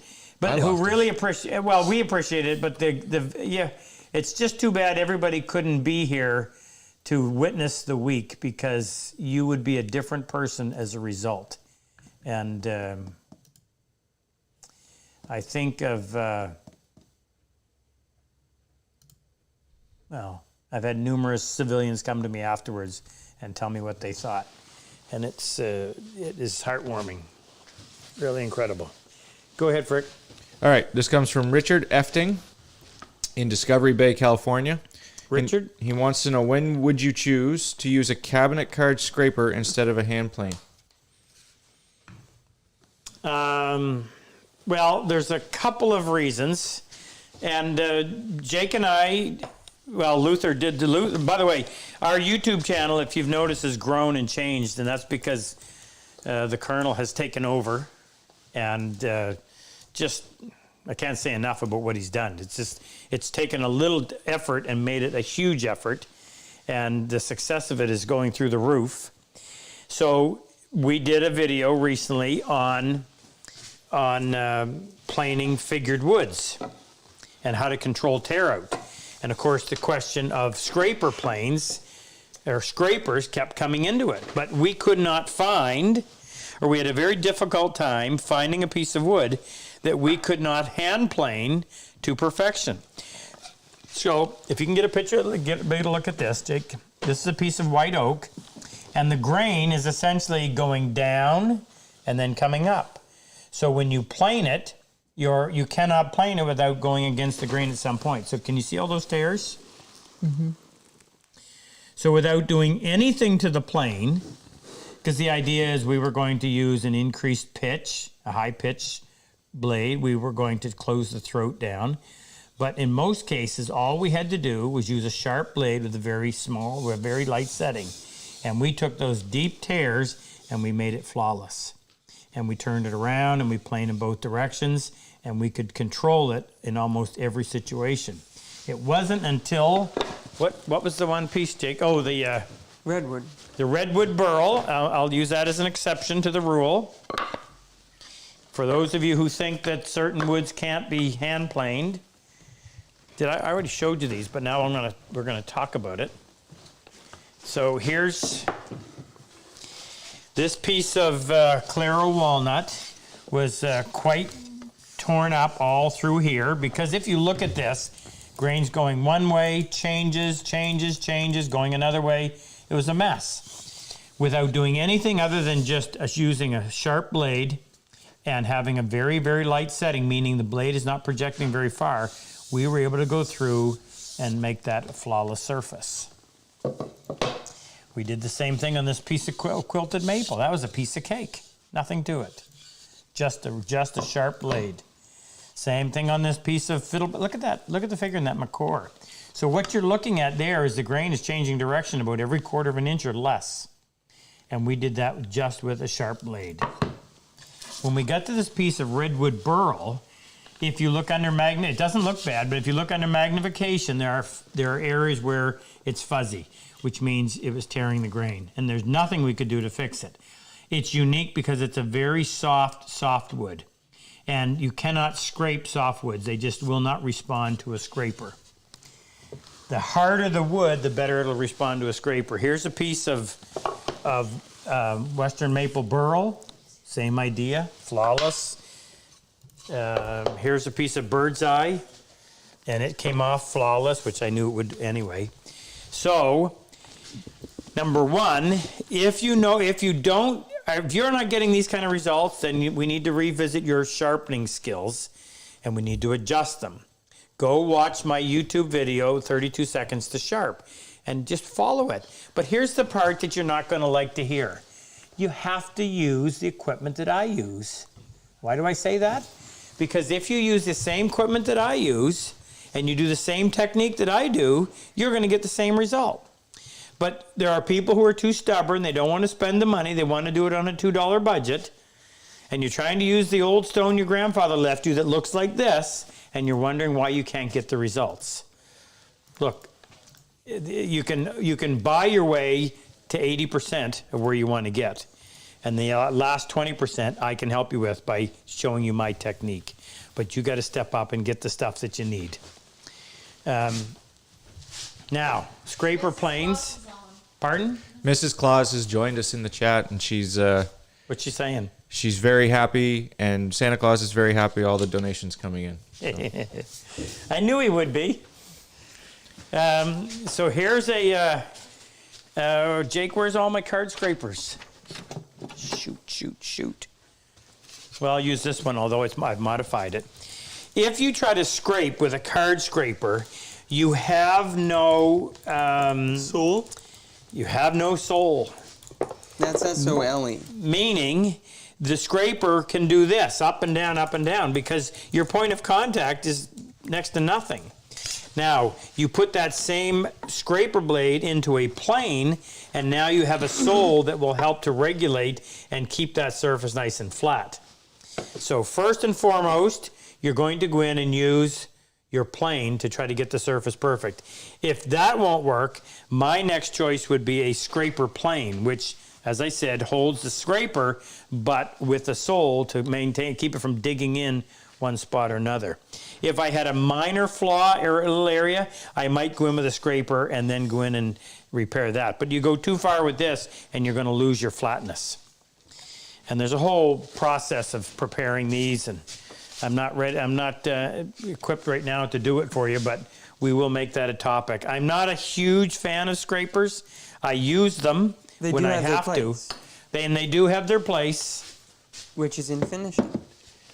Oh, yeah, absolutely. As Jake mentions, instead of sanding lacquer between coats, use a scraper. It is so much faster and so much better.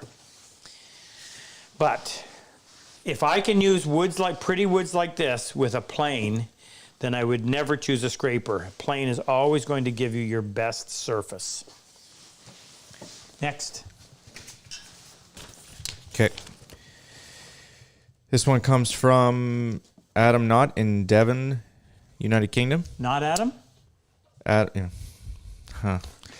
Hi, Rob. I'm considering making one of your benches out of moisture-resistant MDF for a bit more density and durability. I remember reading this one. Do you foresee any problems in using this type of MDF? Thanks. Adam, if I knew what you were talking about, if we had that available here, I would grab it in a heartbeat. The downside of MDF is its susceptibility to water damage. And if I could get a high density fiberboard, I would grab it. Absolutely, use it. It'll be great. Heavier, you want your bench to be heavy, sturdy, and flat. Steve Johnson in Iowa wants to know, do you plan on any new or larger back saws in the future? Steve, good question. We've been tossing that idea around for a long time. Yeah. Yeah, panel saws? Yeah, but that's not a back saw. Oh, I'm sorry. You said back saw? Yeah. Oh, I don't think so. No. I don't think so. If you track our sales on, this is our large, well, we call it a tenon saw, but it is certainly a large version. We sell very few of them. And it's simply because the average person, I mean, very few people cut dovetails, even less cut mortise and tenon joints by hand. So the market is just not there for it. And I hate to be market driven, but we run a business. So you've got to be able to sell the products that you're making. And it's not like we can just turn around and make one. When you decide to do them, you got to commit to a certain number of them. So I don't anticipate making a larger back saw. I do at some point down the road anticipate making panel saws. I can't tell you when, but the next thing on our is going to be the Len Robichaud dovetail saw. This is a small dovetail saw that we're in the midst of making for doing dovetails on small work. And on the back side, it's going to be the Len Robichaud. Len Robichaud is the father of a very good friend of mine, John Robichaud, and he served in World War II. And I knew him, and he's got, John, his son is going to come on and tell you the story when we're ready to release that. And it's a pretty amazing story. I'll just leave that to you, but yeah. Next. All right. Terry Berger in Napa, California. Terry? He asks, should the wheel on the wheeled marking gauge rotate or be solid? No, thank you, Terry, for bringing that up. Thank you. The cutter on your marking gauge is designed to be fixed. That needs to be tight so that it'll slice through. If it rolls, then you're not, number one, it's going to wiggle a little bit because there's no way that it'll be loose and stay loose enough to just turn. It'll start to wobble. That wants to be tight so that you can get that nice clean line. The good news is you're only ever using a small part of it. So when it's dull, you can loosen it, rotate it, tighten it up again, and you can turn it 5 or 6 times. So no, you want that to be fixed. And yeah, I won't say any more. Next. Correct? Dave DeVanzo says, Hi, Dave. He's from Bucks County, Pennsylvania. Have you had any issues with the Wood River 5.5 sole and sides not being square? Yeah, we have. Not a lot, fortunately, but we have had some. In fact, I just had somebody contact me just 2 days ago. Somebody emailed me, and I told them my solution. You can always return it, but you know what? I mean, there's going to be things that sneak through the cracks. What do you do? So we come over here, and I'll show you what I do. If you have a disc sander, even a 12-inch disc sander. Boys, can I jump in here for a second? So here's what I did with mine. We have a 120 grit What is this? disc. Oh, because I was needing to hold that position. We have a 120 grit disc on here, and the disc is made specifically for metals and composites. So I made sure that this table was square to the disc. Now, when you typically use, I'm going to pull the blade in. When you typically use a disc sander and it spins this way, you only work from the center over, because as you put your work against the disc is pulling it down to the table. If you move it over here, the disc is lifting it up, and it's easy to lose control. But how am I going to square the side of this to the sole if I only have that much work? Well, I can't.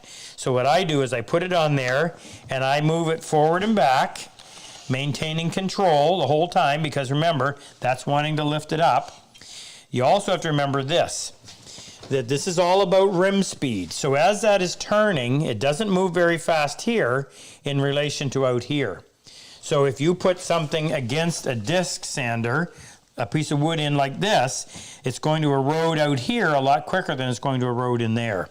So light pressure, and I move it the full length, forth and back, and I just watch to see. And you'll see where it's high, and it'll start to wear it away, and you'll eventually get to a point where it's all gone. Now that leaves you a lot of scratches that run this way. And that's a little bit irritating to use on the shooting board because you'll feel that. You can then take a block of 120 grit paper and just simply sand that to get it out. Check it with your square to make sure you've kept it square. The only reason to have these sides square is so that you can use it in your shooting board. But even a 12-inch disc, you could still do it. And I wish we could offer that service to you, but it's not practical to be having people sending me their planes all the way up here and for us to do that and turn around and send them back.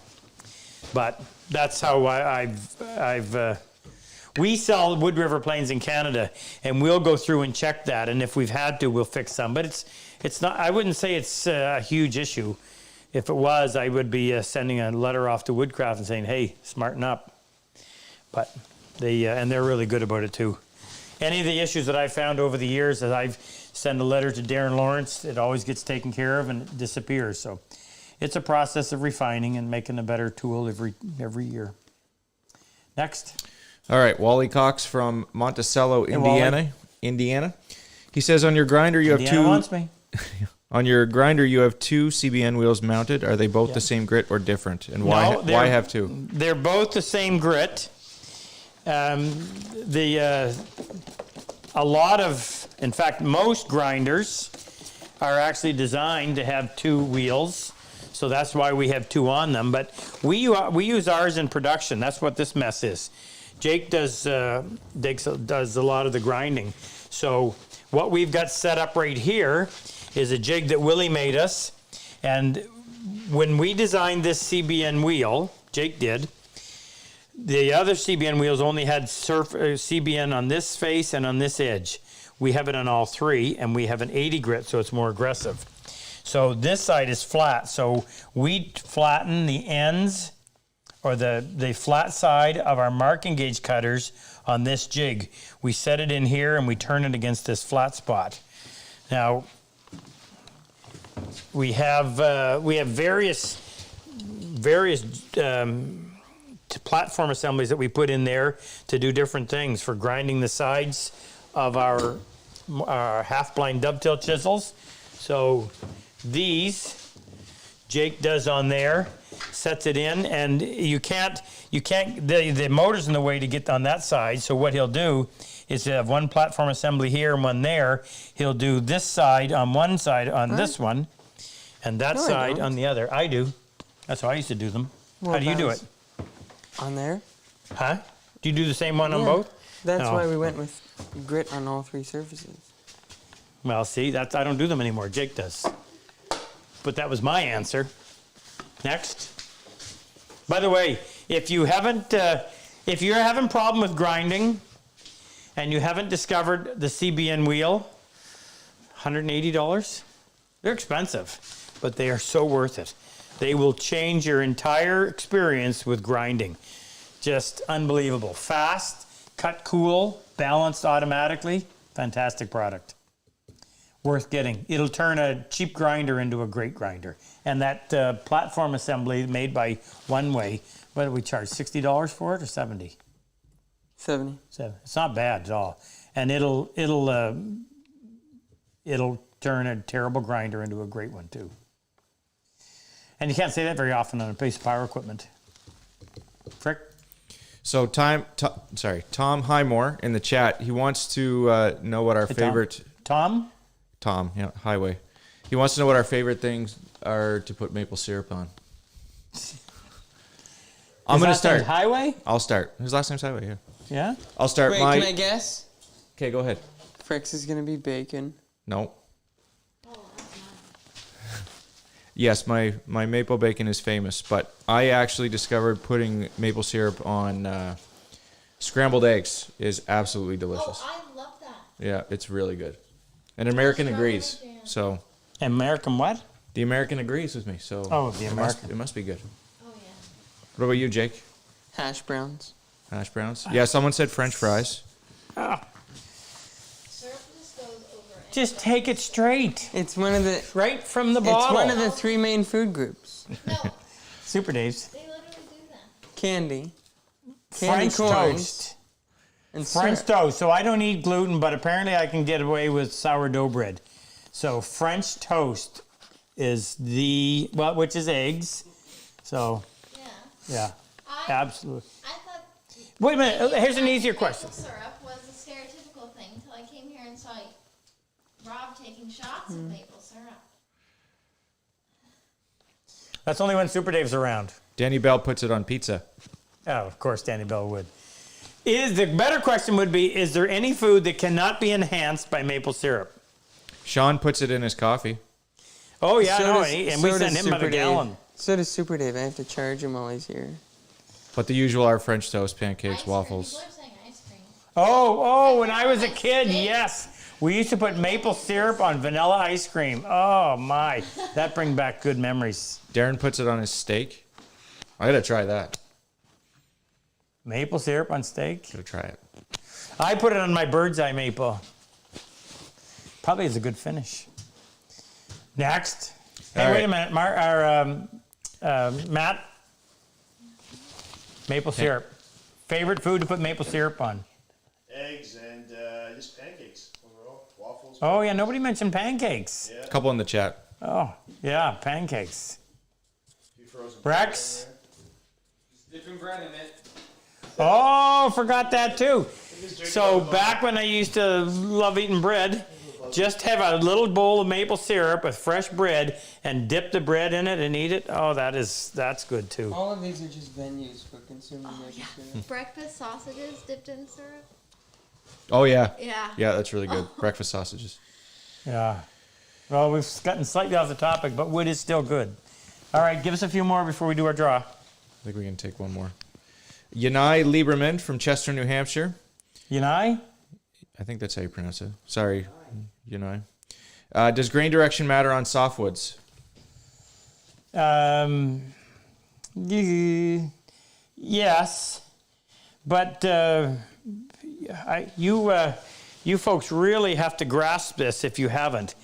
If you learn to sharpen properly, and I'm not boasting and saying that I'm the only one that knows how to sharpen, but it is certainly. And I learned my sharpening techniques mostly from Monroe Robinson, and then the addition of the ruler trick by David Charlesworth just capped it off.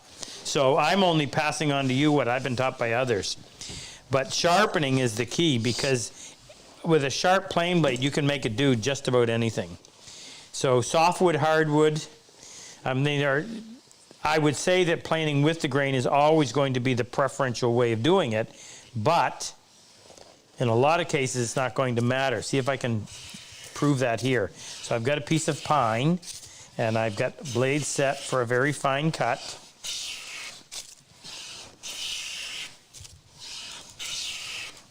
So we're getting a nice surface. Now we'll turn it around and see if we can get the same thing going this way.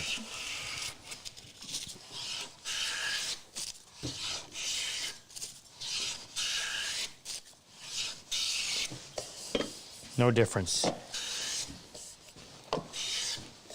Now, if I were to look at that, that would look like the grain is running. If you can see the lines like that. So with a light setting, meaning blade projecting a very minimal amount, you should be able to plane just about in any direction. But there's always going to be a preferred direction, but in a lot of cases, it won't really matter. Well, workability. Workability? You can take a thicker shaving if you're planing with the grain. That's true. If I were to advance, let's prove it. So this was the light shaving. I'm going to advance the blade.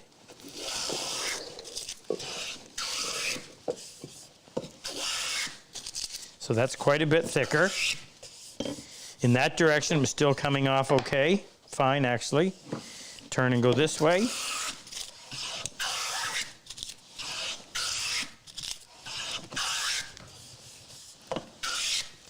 Now, we're just starting to pick up a little bit of tearing right there. I don't know if you can see it or not. So, number 1, sharp blade. Number 2, thickness of the cut. The more the blade you expose, the more pressure on the wood fiber, the more it's going to tear.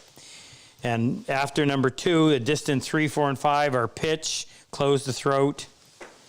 It's amazing what a sharp blade will do. It makes the whole process fun. One more, Frick? Sure. Good question. Is there a way to check your pins before assembly to ensure they are straight? Straight? Yep. What is the distance between 2 points? Your pins. So, I don't have any right here ready to go. How would you do it? Well, we purposely sell. Do we have any of these left? This is a little solid 2-inch square, and this is actually a really good question. So let me make a. I'm not in a hurry. Let me make a pin board real quickly. Where's my marking gauge, Jake? Yeah. Oh, I had it in the other room. This one's got the big wide cutter, but I'm going to go ahead and do it anyway. So what I'm going to do is scribe a line on both sides.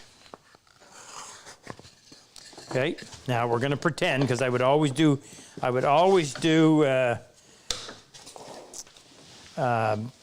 pins first, tails first, sorry. So we'll come in here. I feel like Frank Claus doing this. I'm not paying any particular attention to it.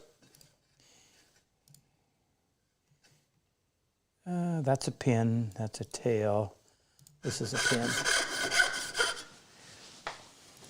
Rex, can you grab my fret saw, please? It's in the, I think it's hanging up in the other one out there. I'll grab the chisel. Oh, you really... Well, we're teaching a lesson. I hope it's not standing plumb. No, I'm talking about the lamp. Thank you. Okay, so we'll go in here, we'll remove this. Now, in order for this to work, that floor must be flat. Show you what I mean. Need a scrap real quick. Come in here and we'll chop out .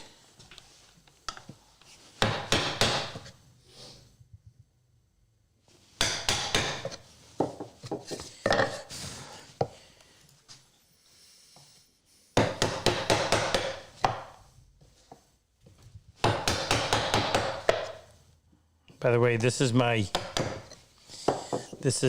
Ahmed pink ivory handle, which is the pinkest pink ivory I have ever seen. I think he may have dyed it. Okay, so I'm making sure that my corners are nice and clean. Can't have any debris in there. So the first thing I want to check before I go any further, I want to verify that that is flat or slightly undercut. So a solid steel square, a little 2-inch one like this is easy to do. And I should be able to run that back and forth and not have it rock. Only hits on the outside edges. If that were to rock at all, that means I've got a high spot in here. I go to assemble the joint, and as the tail comes down, before it closes the gap out here, it bumps onto this high spot and you're left with a gap. Can't fix that without taking it apart and removing that material. Once it's verified that that is flat, then by keeping this down tight, what I'm going to do is move this over. Can I turn the light on without screwing up your camera? I'm going to move this over, and as I approach the side, it should come up tight. The only surfaces I'm concerned about, it should come up tight here and tight across there. Now you can't lean it over, you have to maintain flat here. But you'll see that I'm not closing my gap back here, so there's something in the way. So either there's some debris down there, or that side wall has been sawn on an angle. Well, the first thing I'm going to do is come in here and check to see if there isn't some debris. And it may have been just as simple as just a little spot of wood that didn't get removed. Let's check that again.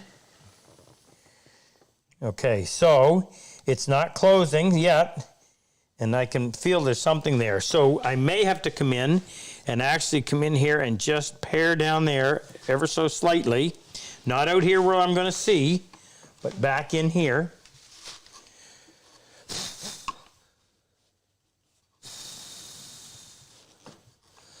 Come on, get out of there.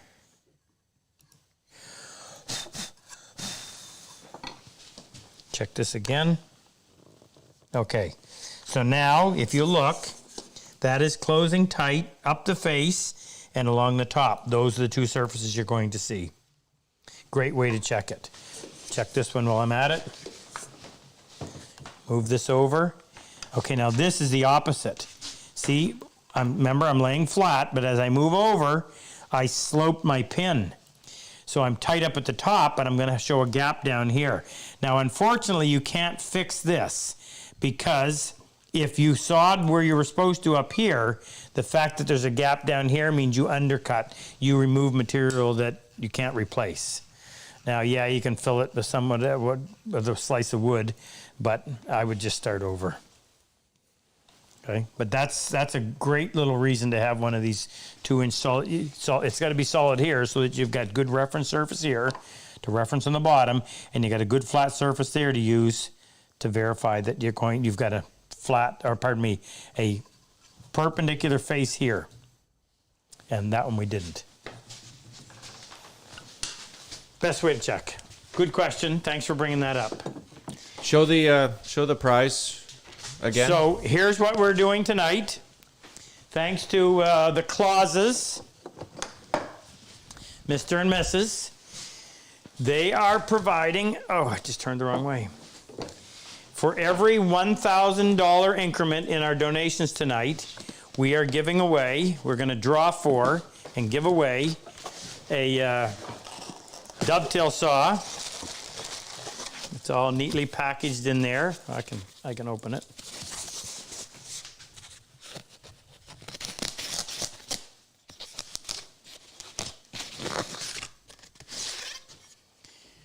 Probably made that on Friday, yesterday. That's $250 dovetail saw that will have you cutting dovetails like a master. Dovetail marking knife with the sawtooth blade made by IBC for us. That'll allow you to go in and use that new technique where you use the offset to make perfect dovetails. And guess we're actually kicking in a Cosmanized marking gauge. So you're well on your way to having everything you need for dovetails. So what are we at right now? So for every 1,000, we're giving away one dovetail saw. No, we're giving away that whole package. For every 1,000, we're giving away that package. So we're going to give away how many? What are we at right now? Okay, so yes, okay. $5,500. So we're at $5,500. So right now we are going to draw and give away 5 of these kits. So 5 lucky people are going to get one of those. Now don't forget your maple syrup. So just a quick story on this. The local sugar bush had a great year, but all of his stores that sell his product for him were closed because of COVID. And we had been buying these from him for a number of years that we send out. And when I found out about that, we've had a lot of people asking for maple syrup. So we started buying it from him, and he's happy to find us. And we just added maple butter to it. Oh, this stuff is delicious. Don't forget our t-shirts. Help us promote our cause. We carry them. Jake just ordered in, what did you just bring in? 4XL. So there's now But I four just ordered 4XL. 4XLs for those with a really big heart. Teal, navy, army green, and they all have a different saying on the back. This one says wood is good, this one's wood doing good, and this is wood for good. Special thank you tonight, Frick, for a flawless production. Yes? Yep. Jake behind the camera.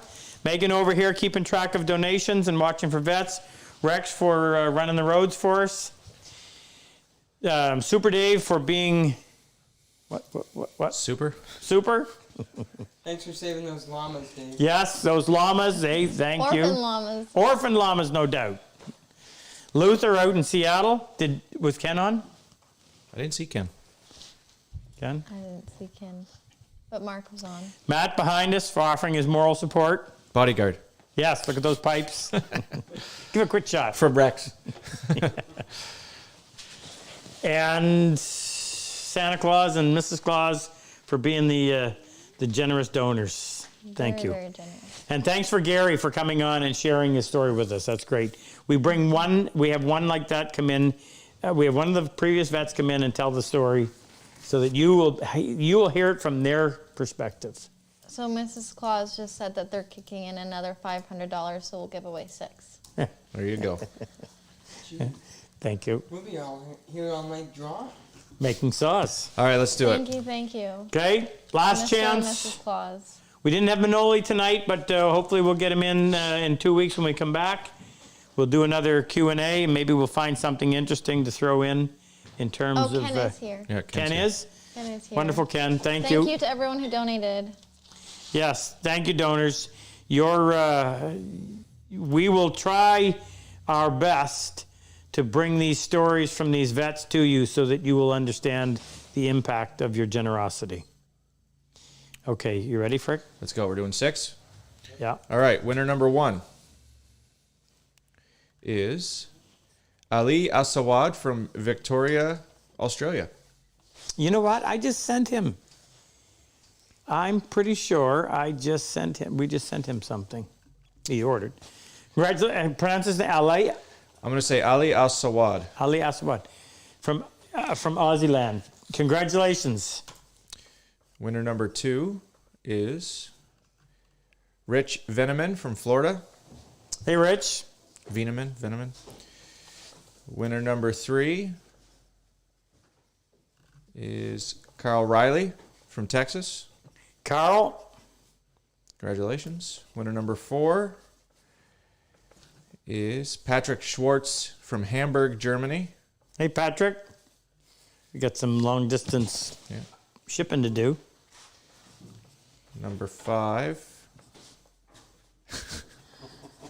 Who's number 5? Jack Lane. Are you serious? Yeah. Jack Lane from Texas. Congrats, Jack. And the last winner number 6, is Michael Arnett from Florida. So 2 Floridians tonight. Hey, Michael. Congratulations, folks. Enjoy it. We done? I'm just waving by. Oh, you're waving by? Yeah. Join us again in 2 weeks. Appreciate you being here. What was our viewership tonight? Just under 1,000. We're at 976. Just I think under we're at 1,000? 980 something earlier. Tell your friends. Oh, one last thing real quick. I want you to do me a favor, please. I want you to go and visit a website that Jake helped a friend of ours create. His name is Moose. Play hockey with him 5 days a week. He's 72 years old, and he represents what 72-year-olds should be able to do. And his business has been crippled because he relied on the cruise ship industry, and that has been literally shut down. So he sells some really interesting sun catchers. He has great a supply of linens. Sweaters, t-shirts, all kinds of stuff. Check it out. So it's patssecretgarden.com, right? Jake, help me out here. patssecretgarden.com. Frick will put a link in there. Is that the website, patssecretgarden? patssecretgarden.com. It's brand new. Had his first order the other day, and he was thrilled. So if you're looking at it and you think there's something on there you might like to have, don't hesitate. He'd really appreciate it, and we'd love to make his day. There's lots of good stuff. Yeah, there is. Funny t-shirts, lots of gifts for your wife. Pat's Secret Garden, please do me this favor and at least go and check it out.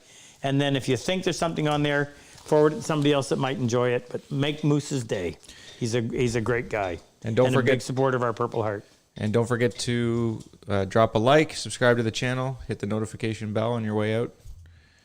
All that good stuff. Notification bell doesn't matter anymore, does it? Yes, it does. Oh, it does. It just doesn't. You don't get emails anymore, but you still get notifications on your phone if you have the app. Okay, and a big happy birthday to Luther Luther just yesterday turned 74. 74? 74. 70, was it 74? I don't know. Can't be that high, is it? 74. He's just a young 74. Happy birthday, Luther. See you in 2 weeks.